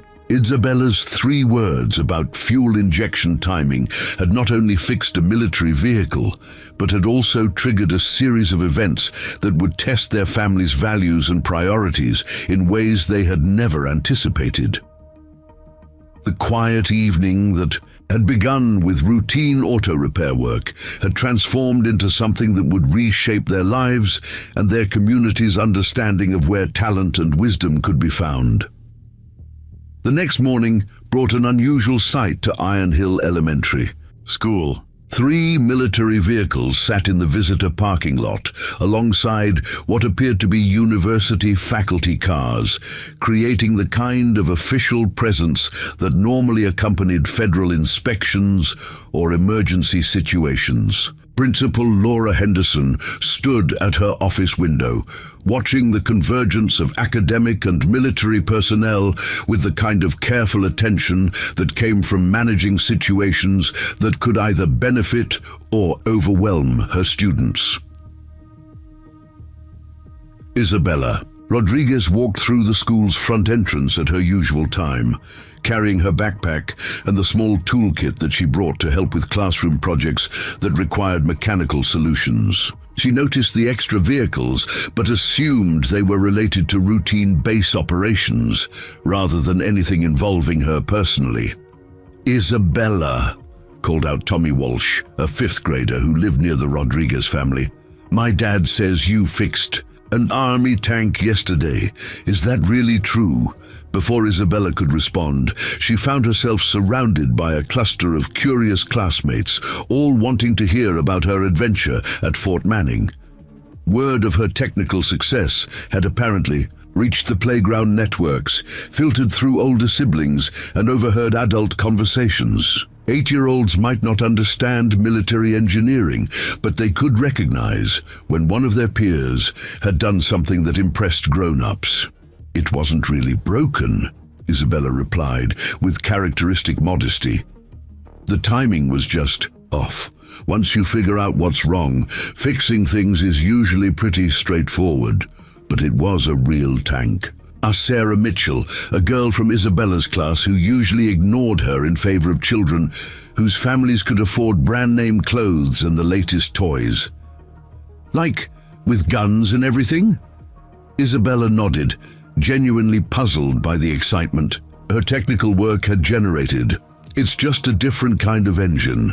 The principles are the same, whether you're working on a car or a tank or a lawnmower. Mrs. Ruth Anderson, Isabella's third-grade teacher, approached the gathering with the diplomatic skills that came from managing classroom dynamics for 15 years. At 51, she was experienced enough to recognize when a student needed protection from unwanted attention, while being young enough to appreciate the educational opportunities that exceptional abilities could create. "Good morning, Isabella," Mrs. Anderson said warmly. "I heard you had an interesting experience yesterday. Perhaps you'd like to share what you learned with the whole class during our science period." The suggestion was both an opportunity and a gentle redirection, offering Isabella a chance to discuss her technical interests in an educational context, while moving the conversation away from playground gossip. Isabella nodded eagerly, always enthusiastic about any chance to talk about mechanical systems. Meanwhile, in Principal Henderson's office, a very different kind of conversation was taking place. General Coleman sat across from the principal's desk, flanked by Dr. Teresa Vargas from the University of Pennsylvania's Engineering Department and Arthur Campbell, the retired Army mechanic who had become something of a mentor figure in Isabella's mechanical education. "Principal Henderson," General Coleman began, "I want to be clear about our intentions. We're not here to disrupt Isabella's normal education or pressure your family into decisions you're not comfortable making. Our goal is to explore ways we might supplement her learning while maintaining her connection to family and community." Dr. Vargas leaned forward with the passionate intensity of someone who had devoted her career to nurturing engineering talent. "What Isabella demonstrated yesterday suggests abilities that are quite rare at any age. The way she approached the diagnostic problem systematically, logically, without being intimidated by complexity, that's exactly the kind of thinking we try to develop in our university programs." Arthur Campbell, who had been observing the conversation with the patient attention of someone who had seen exceptional talent before, finally spoke up. "I've been watching this girl learn for the past 2 years. Her father brings her by my place sometimes when he needs help with unusual repairs. Isabella doesn't just memorize procedures, she understands principles. That's the difference between a good mechanic and someone who truly comprehends mechanical systems." Principal Henderson processed this information with the careful consideration that came from balancing educational opportunities against the practical realities of an 8-year-old's needs. "Gentleman Dr. Vargas, I appreciate your interest in Isabella's development, but she's still a child who needs to play with friends, learn basic academic skills, and have a normal childhood. Any advanced programs would need to complement rather than replace her regular education." "Absolutely," Dr. Vargas agreed quickly. "We're not suggesting anything that would isolate Isabella from her peers or create unrealistic pressure, but talent like hers requires appropriate nurturing to develop fully. We have Saturday workshops, summer programs, correspondence courses that could provide advanced mathematics and physics instruction without interfering with her regular schooling. The conversation was interrupted by a knock on the office door. Mrs. Gloria Santos, the school secretary, entered with the kind of diplomatic urgency that suggested important visitors who couldn't be kept waiting. "Principal Henderson," Mrs. Santos said carefully, "Mayor Patterson is here asking to speak with you about the Isabella Rodriguez situation. She says it's a matter of community concern." Principal Henderson's expression tightened slightly. The presence of political authority at educational discussions often complicated rather than simplified the process of serving students' best interests. "Send her in, Mrs. Santos." Mayor Rebecca Patterson entered the office with the brisk efficiency of someone accustomed to managing public situations, but her usual political confidence seemed strained by the circumstances she was attempting to navigate. The presence of military and academic personnel in the elementary school principal's office created exactly the kind of high-profile situation that could either enhance or damage her political standing. "Principal Henderson, General Coleman," Mayor Patterson said, settling into the remaining chair with carefully measured movements. "I wanted to discuss the situation involving young Isabella Rodriguez and ensure that our community responds appropriately to her remarkable achievement." General Coleman studied the mayor with the analytical attention he brought to any situation where political considerations threatened to complicate straightforward problem-solving. "Mayor Patterson, our focus is on providing educational opportunities that serve Isabella's best interests. Any community response should prioritize her development over political considerations." "Of course," Mayor Patterson agreed quickly, recognizing that antagonizing military authority would complicate her ability to manage the situation. "I'm simply hoping to ensure that Iron Hill receives appropriate recognition for nurturing local talent. This story reflects well on our community's values and educational system." Dr. Vargas looked between the mayor and the general, recognizing the tension that often arose when academic opportunities intersected with political agendas. "Mayor Patterson, the most important thing is creating an environment where Isabella can continue learning without excessive pressure or publicity. Talented children need protection as much as they need opportunities." The discussion was interrupted by the arrival of Miguel Rodriguez, who had been summoned from his garage after Principal Henderson realized that any decisions about Isabella's education required parental input. Miguel looked around the crowded office with obvious concern, recognizing that his daughter had somehow become the subject of high-level discussions that could affect her entire future. "Principal Henderson," Miguel said, settling into a chair that Mrs. Santos had brought from the outer office, "I understand you wanted to discuss Isabella's education." General Coleman stepped forward to provide the kind of clear briefing that military officers used when civilian cooperation was essential. "Mr. Rodriguez, we're exploring ways to provide Isabella with advanced learning opportunities that complement her regular education. Dr. Vargas has outlined several programs that could help develop her technical abilities while maintaining her normal childhood." Miguel listened carefully as Dr. Vargas described Saturday engineering workshops, summer programs at the university, and correspondence courses that would provide advanced mathematics instruction. The opportunities sounded impressive, but they also represented a level of academic commitment that could fundamentally change his daughter's life. "These programs sound valuable," Miguel said finally, "but I want to make sure they don't create a pressure that Isabella isn't ready to handle. She's 8 years old, and she should be able to learn at her own pace without feeling like she has to live up to everyone else's expectations." Arthur Campbell nodded approvingly from his position near the window. "Miguel's got the right approach. I've seen too many gifted kids burn out because adults push them too hard too fast. Isabella's got natural talent, but she needs time to develop it properly. Mayor Patterson shifted uncomfortably, clearly recognizing that the focus on Isabella's individual needs was overshadowing the broader community implications she had hoped to exploit. Of course, Isabella's well-being is paramount, but we should also consider how her success reflects on Iron Hill's educational environment and our community's commitment to nurturing talent. The comment revealed the mayor's primary concern, using Isabella's achievement to enhance the community's reputation and, by extension, her own political standing. General Coleman recognized the political motivation immediately and moved to refocus the discussion on educational rather than promotional considerations. Mayor Patterson, the general said firmly, any community response should prioritize substance over publicity.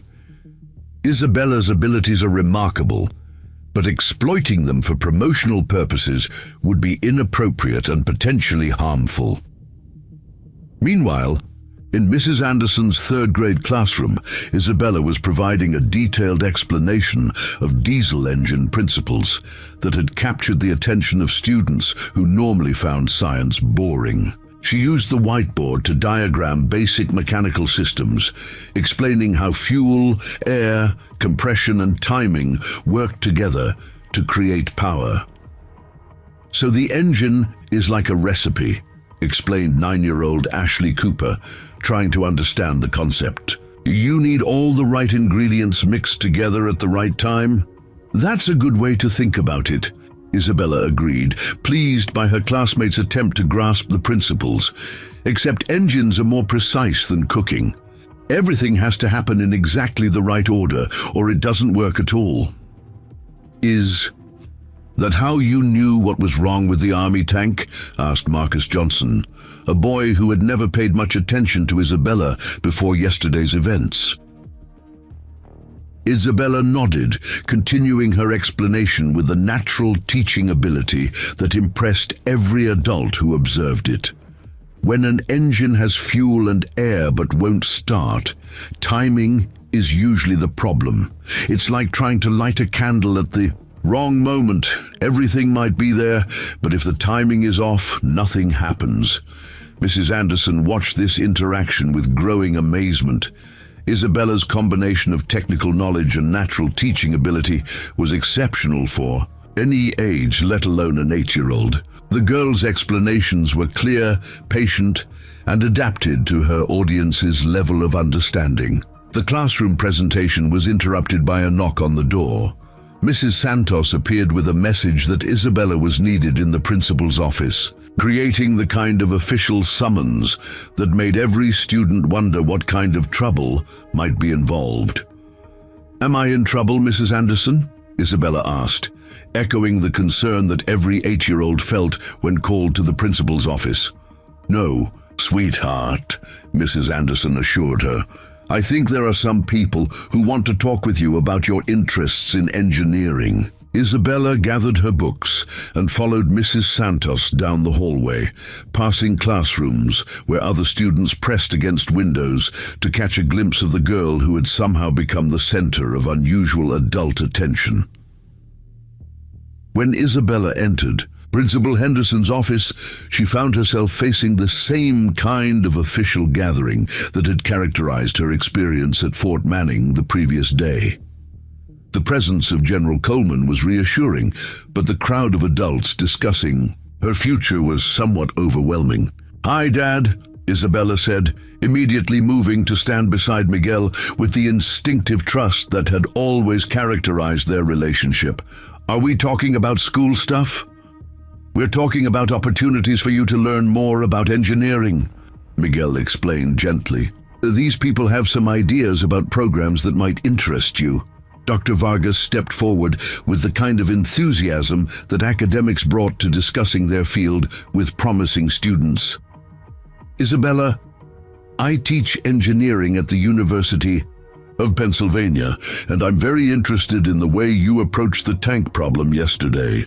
How would you feel about participating in some special workshops where you could learn more about mechanical systems? Isabella considered the question with the same systematic approach she brought to technical problems. Would I still be able to help my dad at the garage and go to school with my friends? Absolutely, Dr. Vargas assured her. These would be additional activities, not replacements for what you're already doing. What kind of workshops? Isabella asked, her curiosity clearly engaged by the prospect of learning new things. Hands-on engineering projects, advanced mathematics that applies to mechanical design, maybe some computer programming that helps with system analysis, Dr. Vargas explained. You'd work with other young people who love figuring out how things work. Isabella's eyes lit up with genuine interest. That sounds really fun. Would I learn about different kinds of engines? General Coleman smiled at Isabella's focus on practical applications rather than academic prestige. You'd learn about all kinds of mechanical systems, from automotive engines to aircraft propulsion to industrial equipment. The goal would be to help you understand the principles behind everything you're already curious about. Mayor Patterson saw an opportunity to insert community considerations into the discussion. Isabella, this would also be a wonderful way to represent Iron Hill and show other communities that our local schools produce exceptional students. Isabella looked at the mayor with polite confusion, apparently uncertain why her learning about engines would matter to other communities. I just like figuring out how things work. I didn't know it was about representing anybody. The innocent honesty of her response highlighted exactly why the situation required careful handling. Isabella's motivation was genuine curiosity and helpfulness, not academic achievement or community recognition.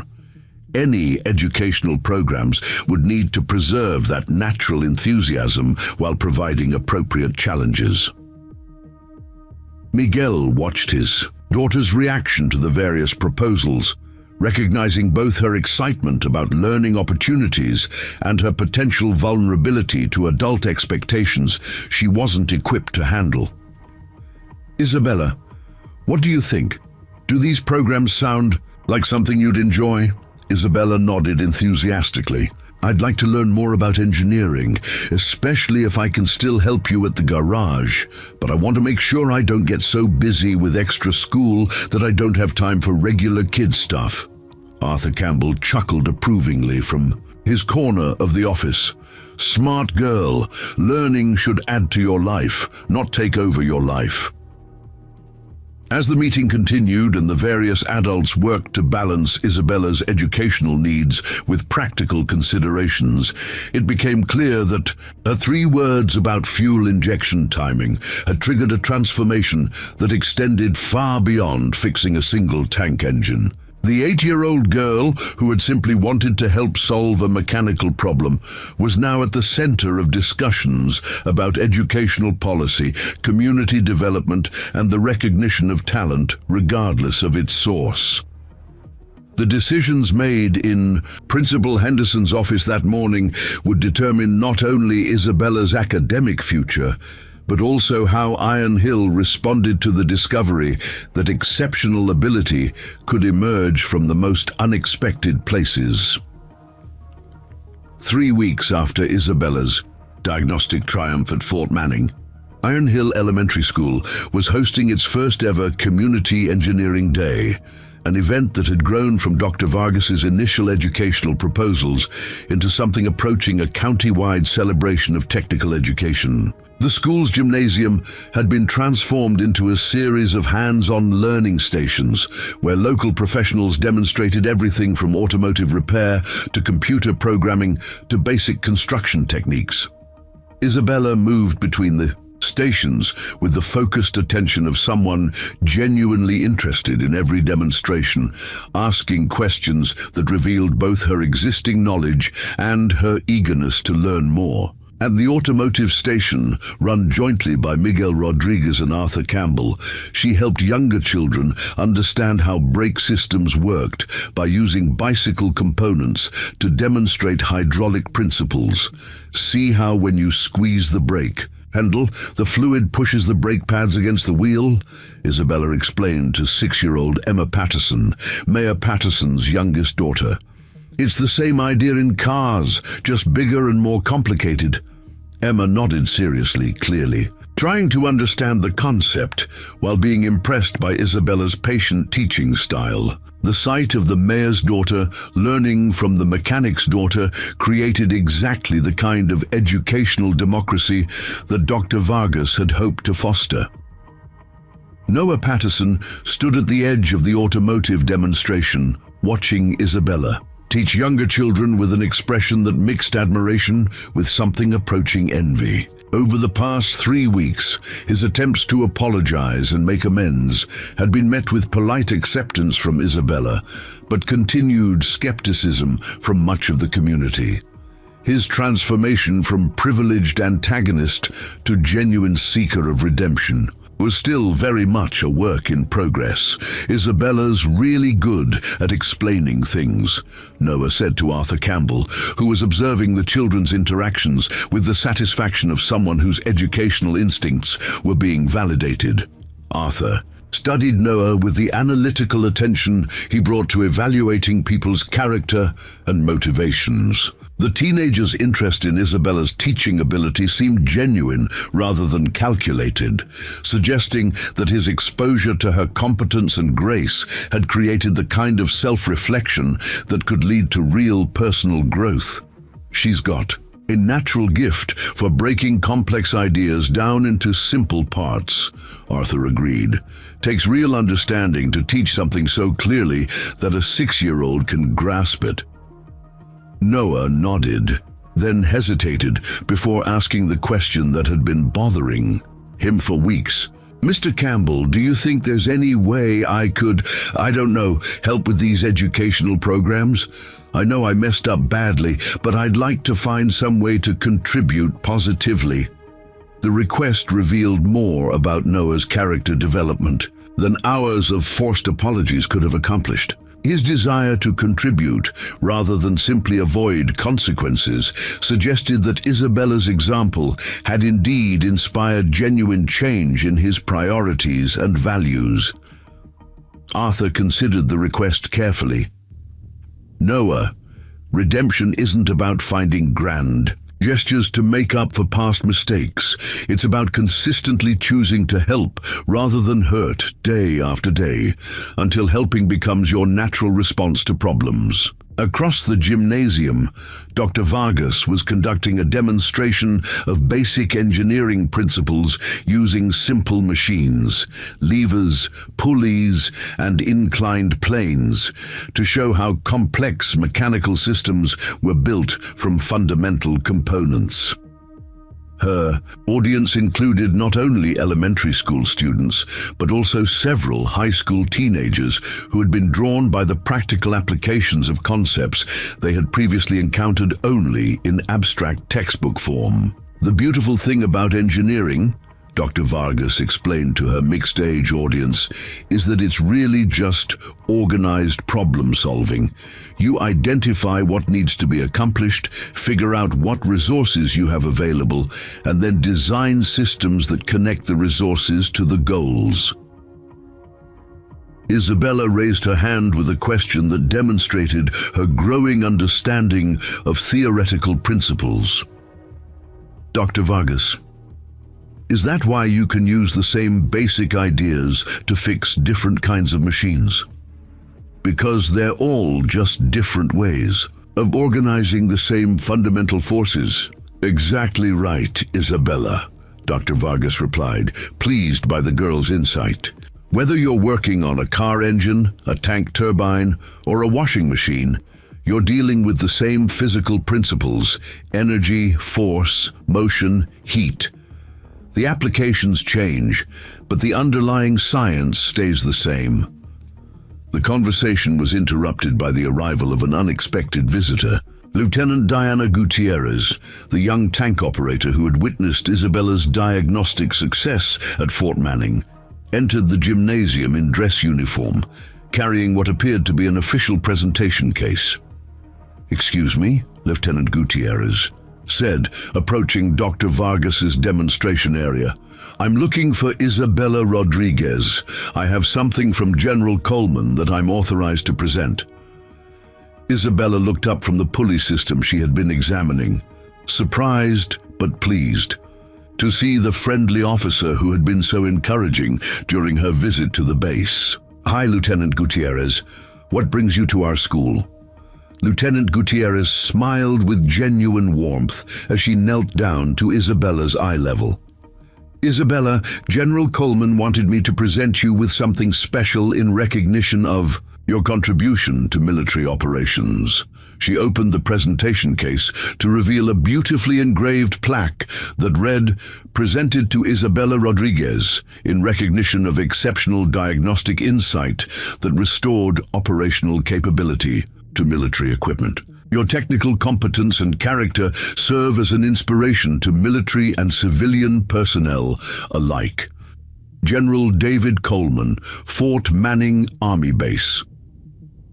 The gymnasium fell silent as students and adults gathered around to observe the presentation. For most of the children present, this was their first exposure to formal military recognition, and the ceremony's dignity impressed them far more than any classroom lecture about service and achievement could have. "Isabella," Lieutenant Gutierrez said formally, "General Coleman also asked me to tell you that the tank you helped repair has been designated for training exercises that will help prepare our soldiers for deployment.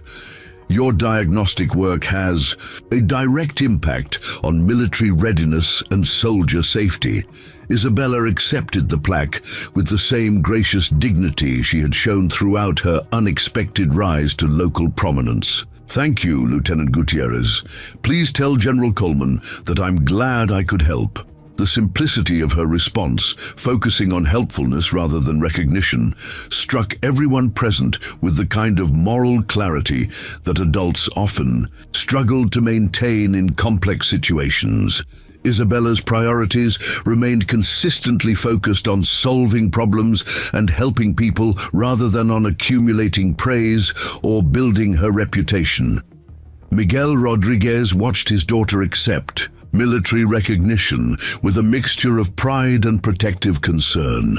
The plaque represented genuine appreciation for Isabella's abilities, but it also symbolized the kind of attention that could easily overwhelm an 8-year-old if not carefully managed. Dr. Vargas recognized the educational opportunity that Lieutenant Gutierrez's visit represented and stepped forward to address the assembled students. "Everyone, this is a perfect example of how technical knowledge can have real-world impact. Isabella's understanding of engine principles didn't just solve an abstract problem, it helped military personnel who serve our country." Dr. Vargas asked Tommy Walsh, the 5th grader who had been following Isabella's story with fascination, "Could any of us learn to understand machines the way Isabella does?" "Absolutely," Dr. Vargas replied with conviction. "Isabella has natural talent, but the diagnostic thinking she demonstrated can be learned by anyone willing to study systematically and practice consistently. That's why we're creating these educational programs to help all of you develop problem-solving skills that can be applied to whatever interests you most." Noah Patterson, who had been watching the proceedings from the edge of the crowd, found himself inspired by both Isabella's continued grace and Dr. Vargas's inclusive approach to technical education. For the first time since his humiliation at Fort Manning, he began to see a path forward that involved contribution rather than simply damage control. "Dr. Vargas," Noah said, stepping forward with the kind of nervous determination that characterized someone taking a significant personal risk. "I'd like to volunteer to help with the engineering programs. I know I don't have Isabella's natural abilities, but I'm willing to learn and assist however I can. The offer drew surprised glances from several adults who remembered Noah's cruel intentions just 3 weeks earlier. Dr. Vargas studied the teenager with the careful attention she brought to evaluating students' genuine commitment to learning. "Noah," she said finally, "effective assistance requires not just willingness to help, but also humility to learn from people whose knowledge exceeds your own, regardless of their age or background. Are you prepared for that kind of educational experience?" Noah looked at Isabella, who was examining her plaque with obvious pleasure, while younger children gathered around to hear her explain the significance of military recognition. The sight of the girl he had attempted to humiliate now serving as an inspiration to others created a moment of genuine humility that cut through his remaining defensive pride. "Yes, ma'am," Noah replied quietly. "I think I have a lot to learn about how to help rather than hurt." Arthur Campbell, who had been observing this exchange with the satisfaction of someone watching character development in real time, stepped forward with a practical suggestion. "Dr. Vargas, we could use help organizing tools and materials for the hands-on demonstrations. It's not glamorous work, but it's essential for keeping the programs running smoothly." The offer provided Noah with exactly what he needed, an opportunity to contribute meaningfully without requiring specialized knowledge or threatening anyone's sense of hierarchy. Organizing and maintaining equipment was honest work that served educational goals, without creating opportunities for the kind of attention-seeking behavior that had characterized his previous interactions. "I'd like that," Noah said gratefully. "I want to find ways to support what Isabella and the other students are accomplishing." Isabella looked up from her plaque with the kind of direct attention she gave to interesting problems. "Noah, if you're going to help with the engineering programs, you should probably learn about the basic tools and how they work. My dad could teach you about automotive equipment, and Mr. Campbell knows all about military maintenance tools." The generous offer to include Noah in her learning community demonstrated exactly the kind of character that had impressed General Coleman and continued to inspire everyone who interacted with Isabella. Her instinct was to help rather than exclude, even when dealing with someone who had attempted to harm her. Miguel Rodriguez felt a surge of paternal pride as he watched his daughter extend educational opportunities to the teenager who had tried to humiliate her. Isabella's response to Noah's genuine attempts at redemption reflected the values that Miguel and Carmen had worked to instill. But seeing those values demonstrated under pressure confirmed that their parenting had succeeded in ways that went far beyond academic achievement.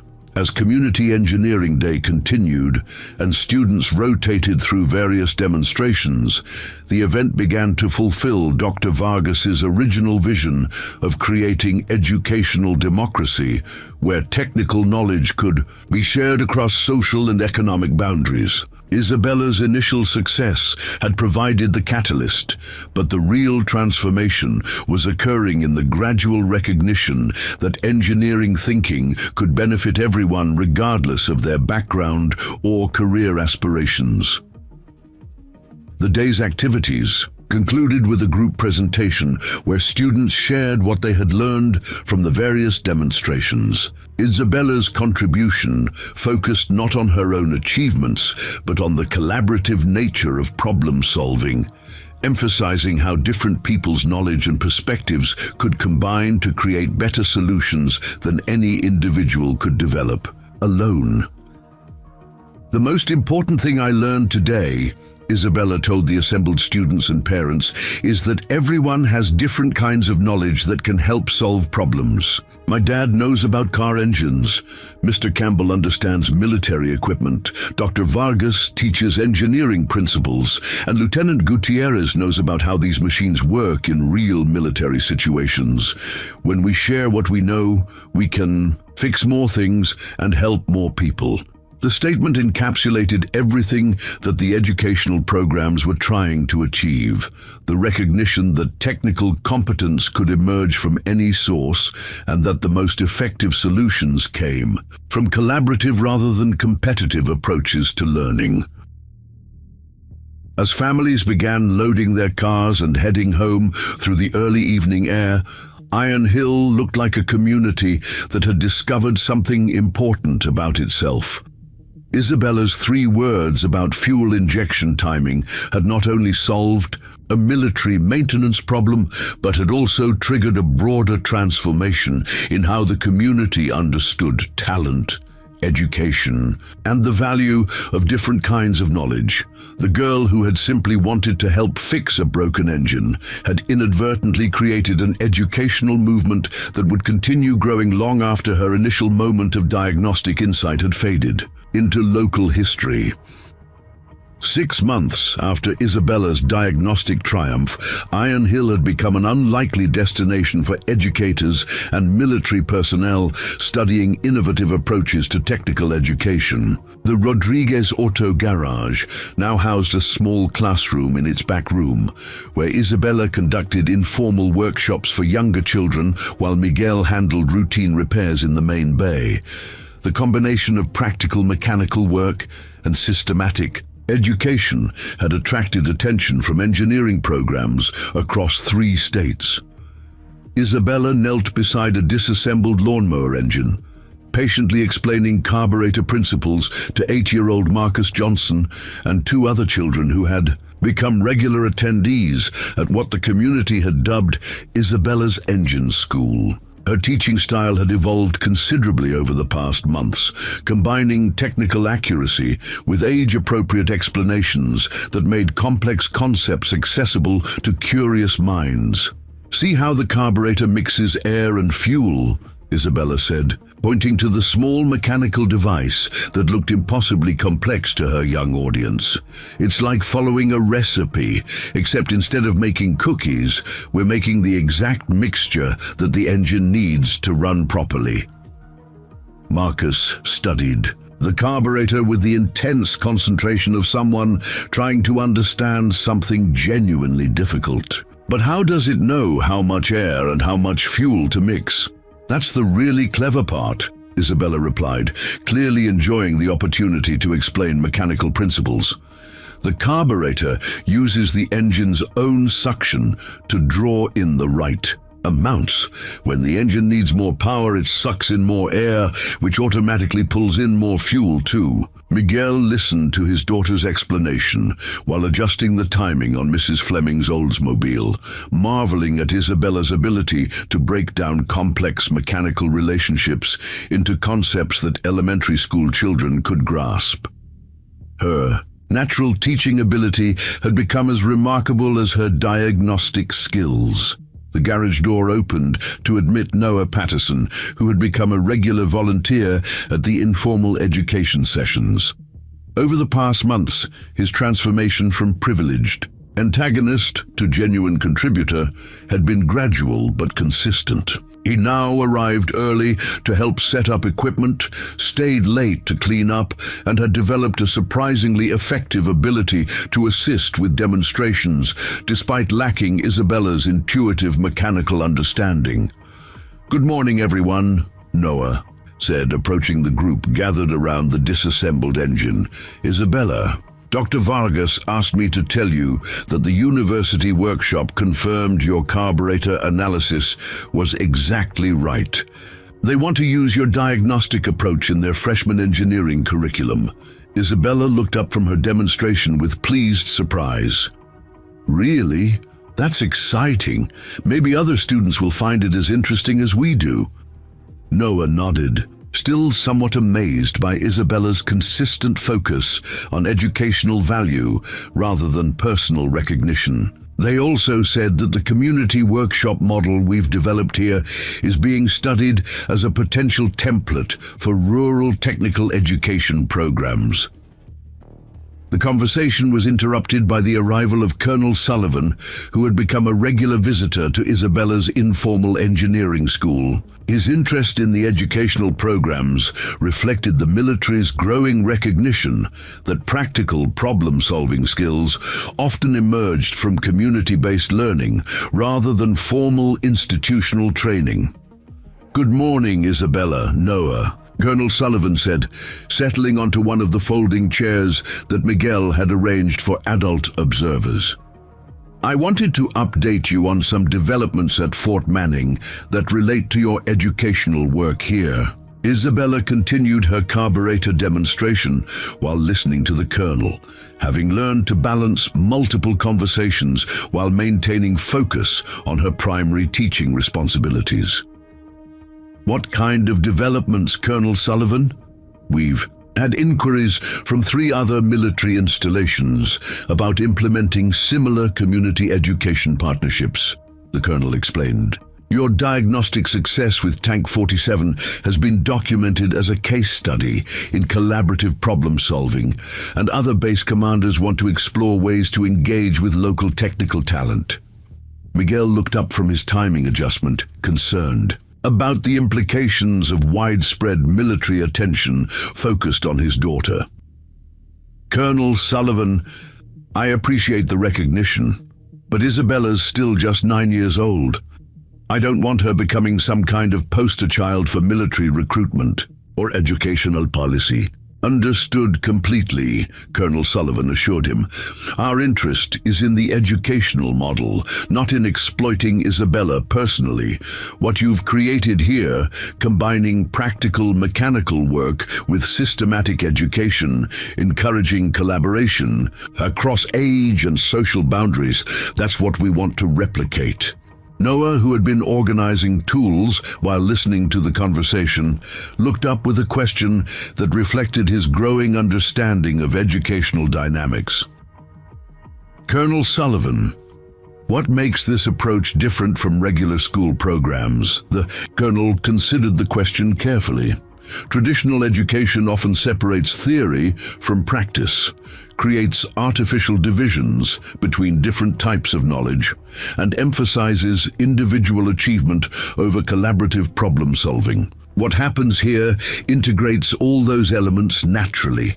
As if to illustrate his point, the garage's learning environment was interrupted by the arrival of Mrs. Martha Stewart, who brought her grandson's broken bicycle along with a mechanical problem that had stumped 2 professional repair shops. The 10-year-old's bike had developed an intermittent gear-shifting issue that seemed to defy conventional troubleshooting. "Miguel," Mrs. Stewart said, wheeling the bicycle into the garage, "I'm hoping Isabella might take a look at Jimmy's bike. The gear cables are new, the derailleurs are properly adjusted, but it still won't shift smoothly." Isabella immediately abandoned her carburetor demonstration to examine the bicycle with the systematic attention she brought to any mechanical problem. Her young students gathered around to observe her diagnostic process, turning the repair request into an impromptu lesson in troubleshooting methodology. "Let me check the cable housing first," Isabella said, running her fingers along the gear cables with the kind of tactile examination that experienced mechanics used to detect problems that weren't visually obvious. "Sometimes the cables move freely, but the housing has internal friction that prevents smooth operation."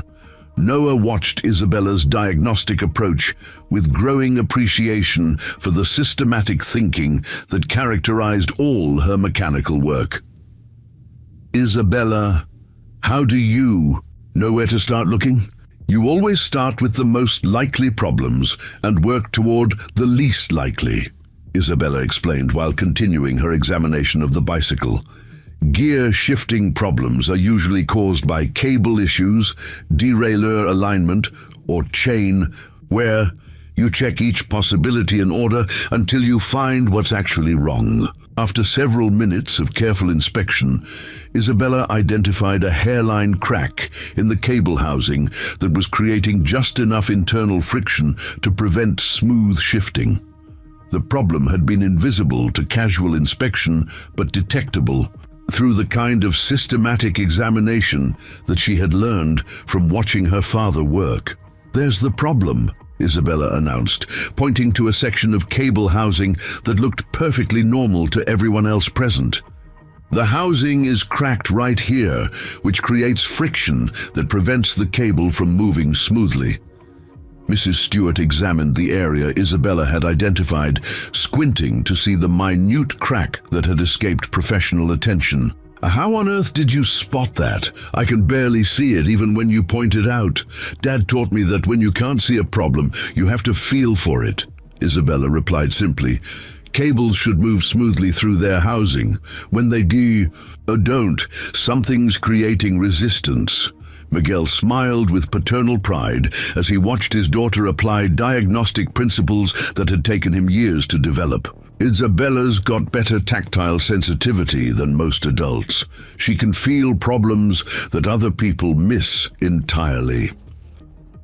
The successful bicycle diagnosis drew appreciation from everyone present, but it also highlighted the kind of practical problem-solving ability that couldn't be easily replicated through formal education programs.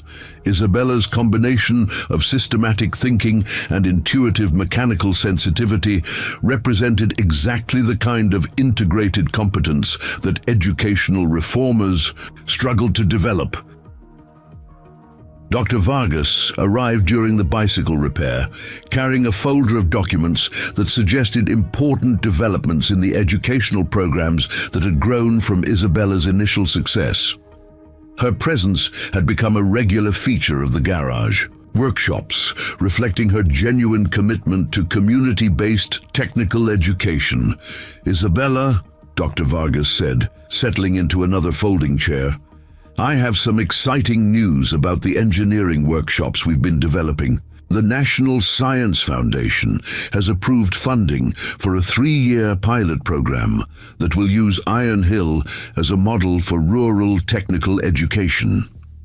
Isabella looked up from the bicycle repair with interest, but continued working on the cable. "Housing replacement. What does that mean for our workshops here?" "It means we'll have resources to expand what you've started," Dr. Vargas explained. "Better equipment, more advanced project materials, opportunities for students to work on increasingly complex problems. But the core approach, hands-on learning combined with systematic education, that stays exactly the same." Noah, who had been quietly absorbing the conversation while helping organize tools, asked a question that reflected his growing investment in the educational programs. "Dr. Vargas, would this funding create opportunities for students like me who don't have Isabella's natural abilities but want to contribute to technical education?" Dr. Vargas smiled at Noah's question, recognizing the personal growth it represented. "Absolutely, Noah.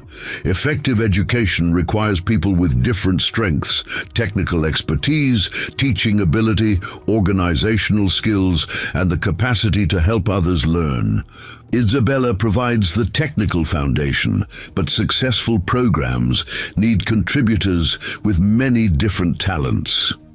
The conversation was interrupted by the arrival of Mayor Patterson, who had maintained a complicated relationship with the educational programs since their inception. Her desire to claim political credit for Isabella's success conflicted with her recognition that the most effective learning happened when political considerations were minimized. "Dr. Vargas, Colonel Sullivan," Mayor Patterson said, approaching the group with the careful diplomacy that characterized her interactions with the garage workshops.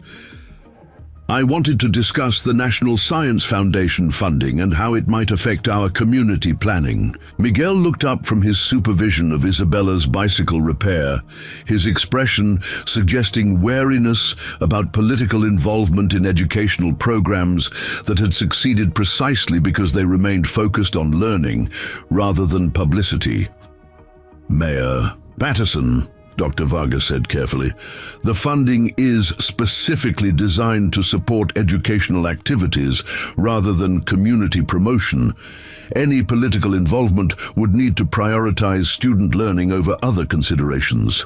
Mayor Patterson nodded diplomatically, though her expression suggested she was still exploring ways to derive political benefit from the educational success occurring in her community.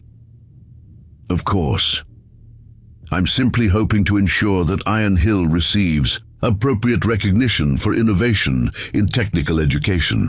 Isabella, who had successfully completed the bicycle repair and was now testing the smooth operation of the gear shifting, looked up at the mayor with the direct gaze that characterized all her interactions with authority figures. Mayor Patterson, Isabella said with characteristic honesty, I think the most important recognition is when students learn to solve problems that help people. The publicity is nice, but it's not really what matters. The simple wisdom of Isabella's statement cut through the political complexities surrounding the educational programs, highlighting the difference between authentic achievement and promotional exploitation. Her focus remained consistently on practical problem-solving rather than public recognition. Arthur Campbell, who had been observing the various conversations while helping younger students understand bicycle maintenance, stepped forward with a suggestion that reflected his experience with balancing educational goals and external pressures. Mayor Patterson, Arthur said with diplomatic firmness, the best way to bring recognition to Iron Hill is to make sure these educational programs continue succeeding. That requires protecting them from the kind of political attention that can distract from actual learning. The veteran mechanic's assessment carried weight because it came from someone whose loyalty to the community was unquestioned and whose understanding of technical education was based on decades of practical experience. His implicit warning about political interference resonated with everyone present who had witnessed the program's organic development. As the afternoon workshop concluded and parents arrived to collect their children, the garage returned to its dual function as both working auto repair facility and informal educational center. Isabella helped younger students put away tools while explaining the day's mechanical lessons to parents who had become increasingly interested in their children's technical education. The transformation that had begun with Isabella's 3 words about fuel injection timing had evolved into something far more comprehensive than anyone had originally anticipated. What started as a cruel attempt to humiliate a working-class child had become a model for community-based technical education that was attracting national attention while remaining firmly grounded in practical problem-solving and collaborative learning. The success of the educational programs reflected not just Isabella's exceptional abilities, but also the community's willingness to recognize and nurture talent regardless of its source, creating an environment where intellectual curiosity and practical competence could flourish together in ways that traditional educational institutions often struggled to achieve. 1 year after Isabella's diagnostic breakthrough, Iron Hill faced its first real test of whether the educational transformation had created lasting change or merely temporary enthusiasm. A severe budget crisis at the county level threatened to eliminate funding for innovative programs, while a new school superintendent arrived with strong preferences for traditional educational approaches that emphasized standardized testing over hands-on learning. Isabella, now 9 years old and noticeably more confident in her interactions with adults, stood before the county school board in the packed auditorium of Iron Hill High School. She wore her best dress and carried a folder containing documentation of student achievements in the community-based technical education programs that had grown from her initial success at Fort Manning. Members of the school board, Isabella began, her young voice carrying clearly through the microphone system. I'm here to talk about why our engineering workshops are important for students in Iron Hill and other rural communities. The 5-member school board studied the 9-year-old girl with expressions ranging from curiosity to skepticism. Board Chairman Robert Hughes A 59-year-old attorney from the county seat had already expressed doubts about allocating resources to what he considered informal educational activities when traditional academic programs were struggling with funding shortfalls. Miss Rodriguez, Chairman Hughes said, with the kind of polite condescension that adults often used when addressing children in formal settings, "We appreciate your interest in these programs, but budget decisions require careful analysis of educational outcomes and cost-effectiveness." Isabella nodded seriously, clearly prepared for exactly this kind of administrative challenge. "Yes, sir. That's why I brought documentation of what students have accomplished and learned." She opened her folder and began distributing copies of a report that had clearly been prepared with adult assistance, but reflected Isabella's systematic approach to problem-solving. The document detailed student achievements, cost comparisons with traditional programs, and outcome measurements that demonstrated genuine educational value. "Over the past year," Isabella continued, 47 students from grades K through 12 have participated in our workshops. 12 of them have gone on to repair complex mechanical problems for community members. 6 have started their own small engineering projects, and all of them have improved their performance in mathematics and science classes. Dr. Vargas, sitting in the audience with other supporters of the program, felt a surge of pride at Isabella's professional presentation skills. The girl had developed far beyond her original diagnostic abilities to become an effective advocate for educational approaches that prioritize practical learning over bureaucratic requirements. Noah Patterson, now 18 and preparing for college with plans to study mechanical engineering, sat beside Dr. Vargas with a notebook containing his own documentation of the program's impact. His transformation from antagonist to supporter had become one of the most compelling aspects of the community's educational story. "Chairman Hughes," Noah said, standing to address the board, "I'd like to speak as someone who has seen these programs from multiple perspectives." The board chairman recognized Noah with obvious surprise. The Patterson family's prominence in county politics made Noah's testimony potentially significant, though his history with Isabella was also well known to board members who followed local news. "Mr. Patterson," Chairman Hughes said carefully, "you may proceed." Noah moved to the microphone with the nervous energy of someone delivering testimony that could affect programs he had come to value deeply. "A year ago, I attempted to humiliate Isabella Rodriguez because I couldn't accept that someone from a working-class family might be more capable than me. That attempt failed, but it also started a process that has changed my understanding of education and community." The audience listened with respectful attention as Noah detailed his transformation from privileged antagonist to genuine contributor to educational programs that had taught him as much about character as about technical skills. "These workshops don't just teach engineering," Noah continued. "They teach collaboration, humility, and the kind of problem-solving that our community needs. Isabella's diagnostic abilities got everything started, but what we've built serves students with many different strengths and interests." Superintendent Margaret Wilson, a newcomer to the county who had been hired to improve standardized test scores, leaned forward with skeptical attention. "Mr. Patterson, these programs sound valuable from a personal development perspective, but do they produce measurable academic outcomes that justify continued funding?" The question struck at the heart of debates about educational priorities that extended far beyond Iron Hill. Superintendent Wilson represented a philosophy that emphasized quantifiable results over holistic development, creating exactly the kind of institutional pressure that could eliminate innovative programs in favor of test preparation. Isabella returned to the microphone with the calm confidence that had characterized her interactions with authority figures since her initial success at Fort Manning. Superintendent Wilson, I think the academic outcomes are pretty clear.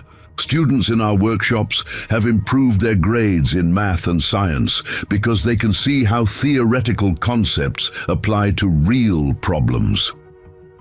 She opened her folder to a section containing academic performance data that Miguel and Dr. Vargas had helped her compile. Average math scores for workshop participants increased by 18% compared to previous years. Science scores improved by 23%. And all of this happened while students were also learning practical skills that help them contribute to their families and community. The statistical evidence impressed several board members who had been skeptical about the educational value of hands-on learning programs.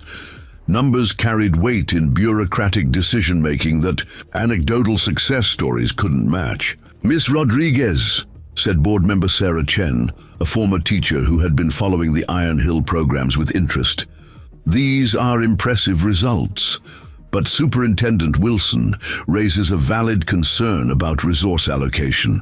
How do we justify funding specialized programs when basic educational services are facing budget cuts?" Isabella had clearly anticipated this objection and was prepared with an answer that reflected months of thinking about educational economics. "Mrs. Jen, our workshops use mostly donated equipment and volunteer instructors. The total cost per student is about $60 per year, compared to $1,500 for traditional remedial programs that produce smaller improvements."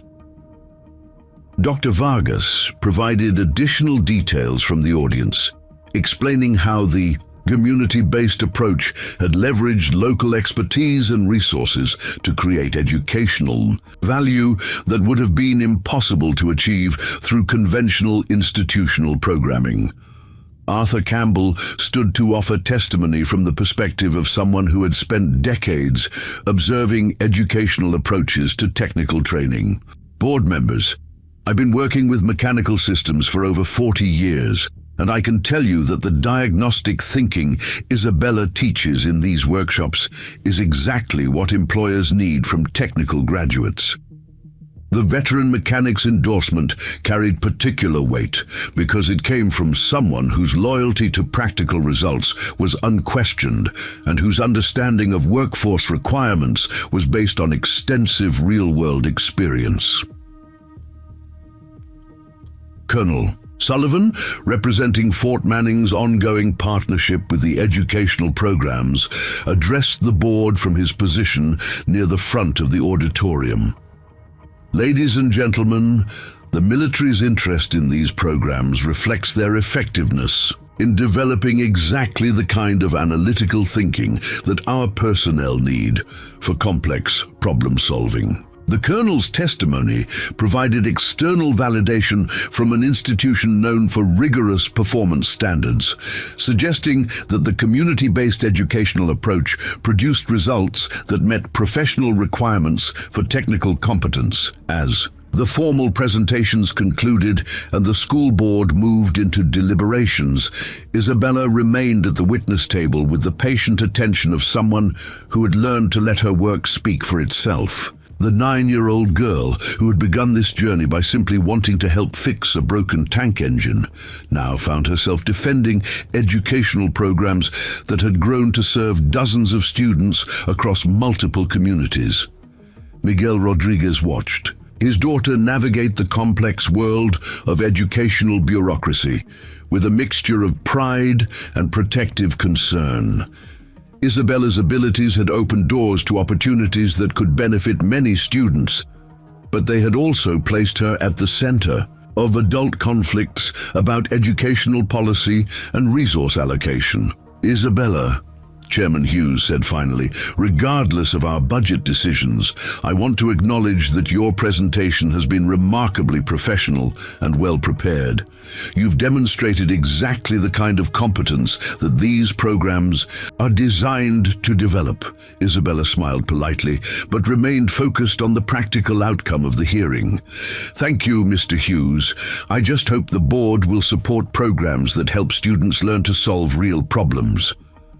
The board retreated for private deliberations, while supporters and opponents of the programs gathered in small groups throughout the auditorium. The 40 minutes of closed discussion felt much longer to everyone whose educational futures depended on the budget decisions being made behind closed doors.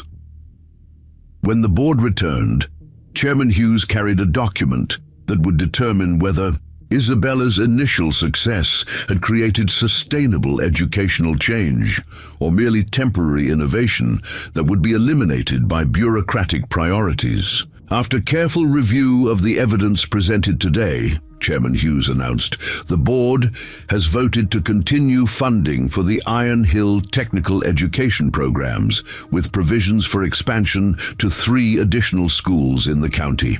The announcement drew enthusiastic applause from supporters who had gathered to defend programs that had become central to their children's educational experience.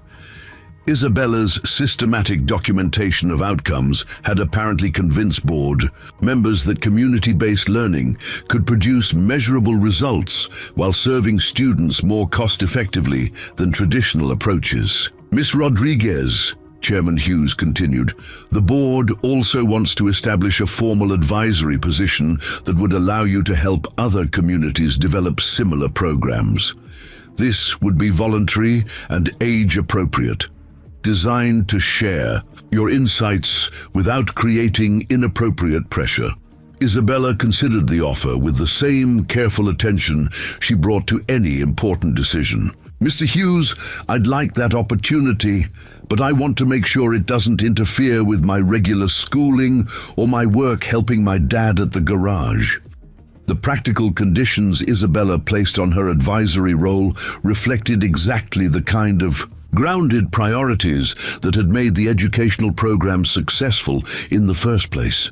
Her focus remained on learning and helping rather than on accumulating titles or recognition. As families began filing out of the auditorium and students celebrated the continuation of programs that had become integral to their educational experience, Isabella found herself reflecting on the journey that had begun with 3 words about fuel injection timing and had evolved into a county-wide commitment to innovative technical education. Noah Patterson approached Isabella as she gathered her presentation materials, carrying his own sense of gratitude for educational programs that had provided him with opportunities for genuine redemption and personal growth. Isabella, Noah said quietly, I wanted to thank you for creating something that gives people like me a chance to contribute positively after making serious mistakes. Isabella looked up at Noah with the same direct gaze that had characterized their interactions since his initial apology. Noah, you earned your place in these programs by choosing to help consistently. That's what really matters. The exchange between the 9-year-old girl and the 18-year-old boy represented exactly the kind of educational democracy that had made the Iron Hill program successful. Recognition that learning and character development could occur at any age when people committed themselves to helping rather than competing. As Isabella walked out of the auditorium between her parents, she carried with her the satisfaction of knowing that her 3 words about fuel injection timing had not only solved a mechanical problem, but had also created educational opportunities that would continue benefiting students long after her own school years had ended. The girl, who had simply wanted to understand how engines worked, had inadvertently demonstrated that the most powerful educational innovations often emerged from practical problem-solving rather than bureaucratic planning, creating lasting change through competence and character rather than politics and publicity. 2 years after Isabella Rodriguez spoke 3 words that changed everything, Iron Hill's annual Community Innovation Day had become a regional celebration that drew visitors from across Pennsylvania and neighboring states. The event showcased not only technical achievements, but also the broader transformation of how a small town understood talent, education, and the value of practical problem-solving. Isabella, now 10 years old and noticeably more confident but no less humble, stood beside a display table where she and her workshop students had constructed a working model of a hybrid engine system that combined traditional combustion with electric assistance. The project represented the kind of advanced engineering that had evolved naturally from her original diagnostic success with the tank engine timing problem. The really interesting part, Isabella explained to Dr. William Carter, a distinguished professor from MIT who had traveled specifically to observe the Iron Hill educational model, is how the electric motor helps the combustion engine operate more efficiently during different load conditions. Dr. Carter studied the student-built hybrid system with genuine amazement. The engineering principles were sophisticated, but the construction used readily available components and demonstrated exactly the kind of practical innovation that universities struggled to teach through theoretical coursework alone. Isabella, Dr. Carter said, this project would be impressive work for undergraduate engineering students. How did you and your team develop the control algorithms for managing the power distribution? Isabella gestured toward Noah Patterson, who now served as a student mentor in the expanded technical education programs while preparing for his freshman year at Pennsylvania State University's engineering school. Noah figured out most of the programming logic. I understand the mechanical principles, but he's better at the computer control systems. The easy collaboration between the 10-year-old prodigy and the 18-year-old former antagonist represented exactly the kind of educational democracy that had made the Iron Hill programs successful. Students contributed different strengths to collaborative projects without regard for age, social status, or academic credentials. Noah stepped forward to explain the programming aspects of the hybrid engine project, speaking with the technical confidence he had developed through 2 years of systematic learning, guided by Isabella's example and Arthur Campbell's practical wisdom. The key insight, Noah said, was realizing that you don't need perfect optimization. You just need the system to make better decisions than a human driver could make manually. Isabella taught me that engineering is about practical improvement, not theoretical perfection. General Coleman, who had become a regular visitor to Iron Hill's educational celebrations, listened to this exchange with the satisfaction of someone whose initial investment in recognizing talent had produced results far beyond his original expectations. Miss Rodriguez, the general said, approaching the hybrid engine display, I wanted to update you on some developments at Fort Manning that relate to your ongoing educational work. Isabella looked up from adjusting a component in the hybrid system, giving General Coleman the same respectful attention she had shown during their first meeting 2 years earlier. What kind of developments, General?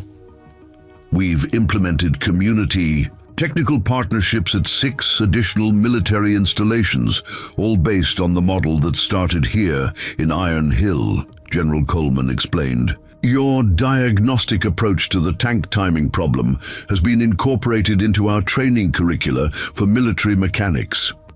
The information pleased Isabella, but her response remained characteristically focused on practical benefits rather than personal recognition. That's wonderful. Are the partnerships helping soldiers solve problems more effectively? They are, the general confirmed.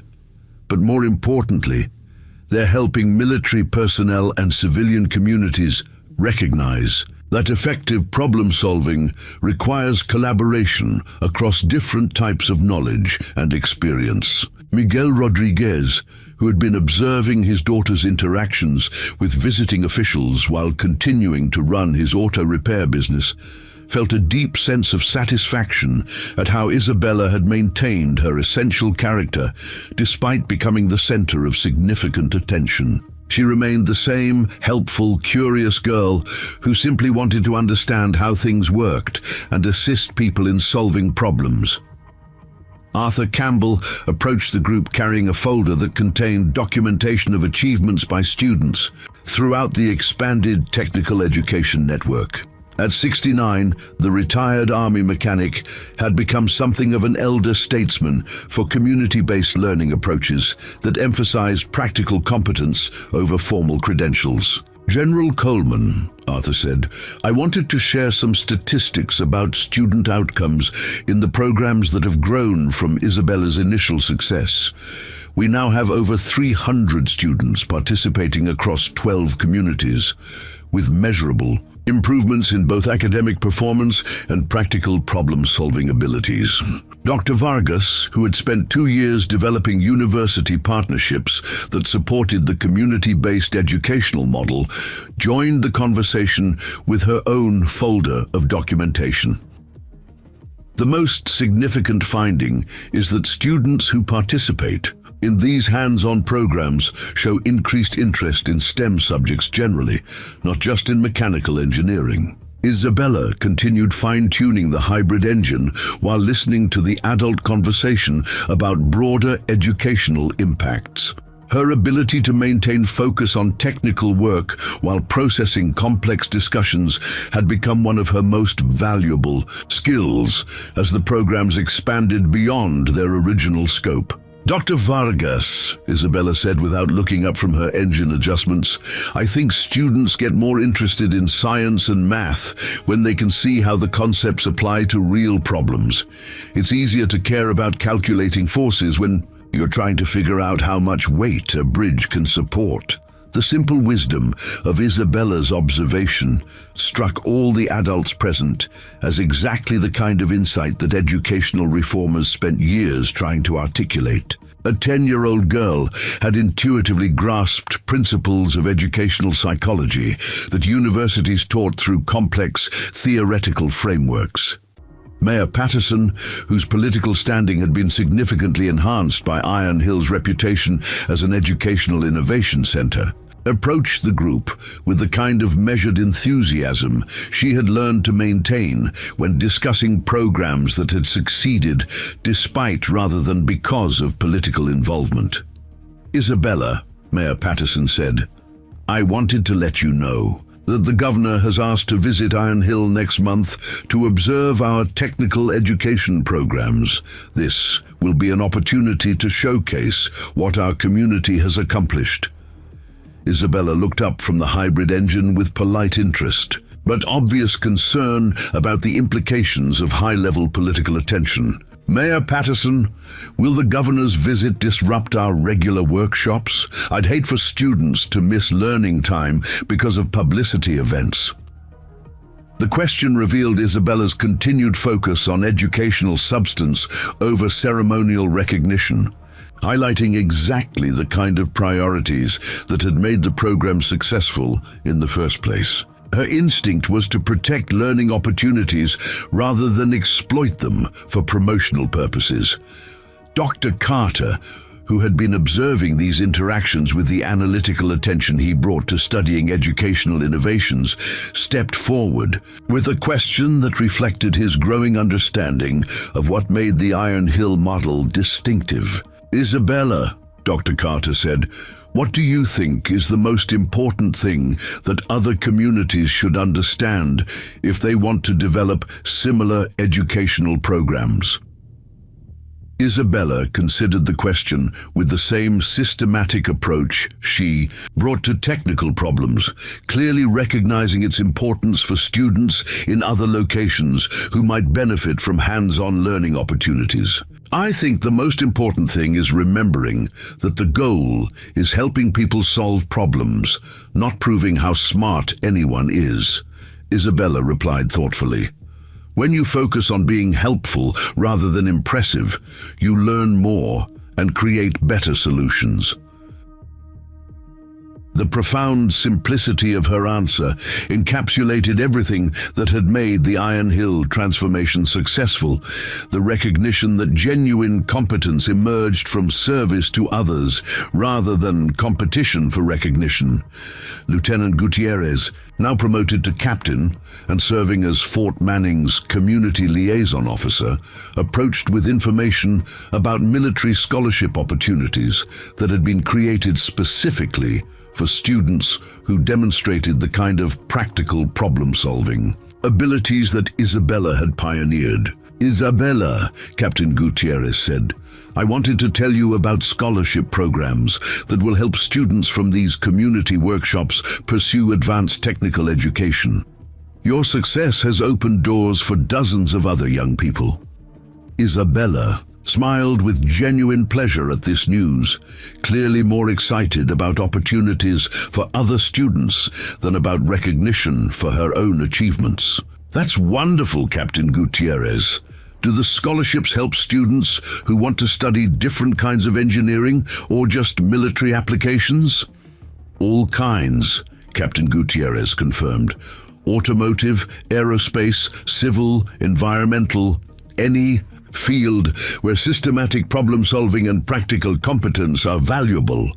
As the afternoon celebration continued and families gathered around various demonstration stations throughout the community center, Isabella found herself reflecting on the journey that had begun with 3 words about fuel injection timing and had evolved into a comprehensive transformation of how Iron Hill understood education and talent recognition. Noah Patterson approached Isabella as she made final adjustments to the hybrid engine display, carrying his own sense of gratitude for educational programs that had provided him with opportunities for genuine personal growth and contribution to community welfare. "Isabella," Noah said quietly, "I wanted to thank you again for creating something that gives people chances to become better than they were." Isabella looked up at Noah with the same direct gaze that had characterized their relationship since his initial apology 2 years earlier. "Noah, you created your own opportunities by choosing to help consistently. That's what really matters, not the mistakes we make, but what we choose to do afterward." The wisdom of Isabella's response reflected not only her natural emotional intelligence, but also the kind of character development that had occurred as she navigated the complex adult world that had opened around her technical abilities. Miguel Rodriguez watched his daughter interact with the various officials, educators, and community members who had gathered to celebrate achievements that had grown far beyond his original expectations when he had reluctantly allowed Isabella to visit. "Fort Manning with Noah Patterson. Mija," Miguel said as the formal presentations concluded and families began gathering their belongings. "Are you happy with how everything has developed?"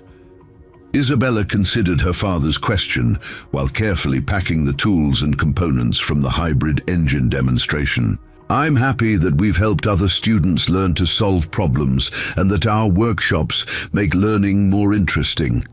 But I'm happiest that you still let me help you at the garage." The answer revealed Isabella's continued grounding in family, relationships, and practical work, despite having become the catalyst for educational innovations that were attracting national attention. Her priorities remained rooted in the values that Miguel and Carmen had worked to instill, helping others, learning constantly, and maintaining humble perspective on personal achievements. As the Rodriguez family drove home through the quiet streets of Iron Hill that evening, Isabella sat in the back seat of their modest sedan, watching familiar neighborhoods where she had grown up and where her unexpected journey into prominence had begun. The girl, who had simply wanted to understand how engines worked, had inadvertently demonstrated that the most powerful changes often emerged from the most basic human impulses: curiosity, helpfulness, and the desire to solve problems that improved other people's lives. The tank engine that had refused to start 2 years earlier was still in service at Fort Manning, now serving as a training vehicle for military mechanics who learned diagnostic procedures that incorporated Isabella's systematic approach to timing problems. But the real legacy of her 3 words, fuel injector timing, was the recognition throughout Iron Hill and beyond that talent could emerge from anywhere, that practical problem solving deserved the same respect as academic achievement, and that the most effective education happened when communities committed themselves to nurturing competence and character together. Isabella Rodriguez had spoken 3 words that fixed a broken engine, but she had also triggered a transformation that would continue benefiting students, families, and communities long after her own educational journey had moved on to new challenges and opportunities. The girl who had frozen a general with her knowledge had ultimately created something far more valuable than military recognition. She had proven that wisdom, kindness, and technical competence could flourish together when communities chose to recognize and nurture the best qualities in all their members, regardless of age, background, or social status. In the years that would follow, Isabella's story would continue inspiring educational innovations across the country, but the most important legacy would always be the lessons she had taught through her actions rather than her words, that the purpose of understanding how things work was ultimately to help them work better for everyone. The end. Up next, 2 more incredible stories are waiting for you right on your screen. If you enjoyed this one, you won't want to miss this. Just click to watch, and don't forget to subscribe. It would mean a lot.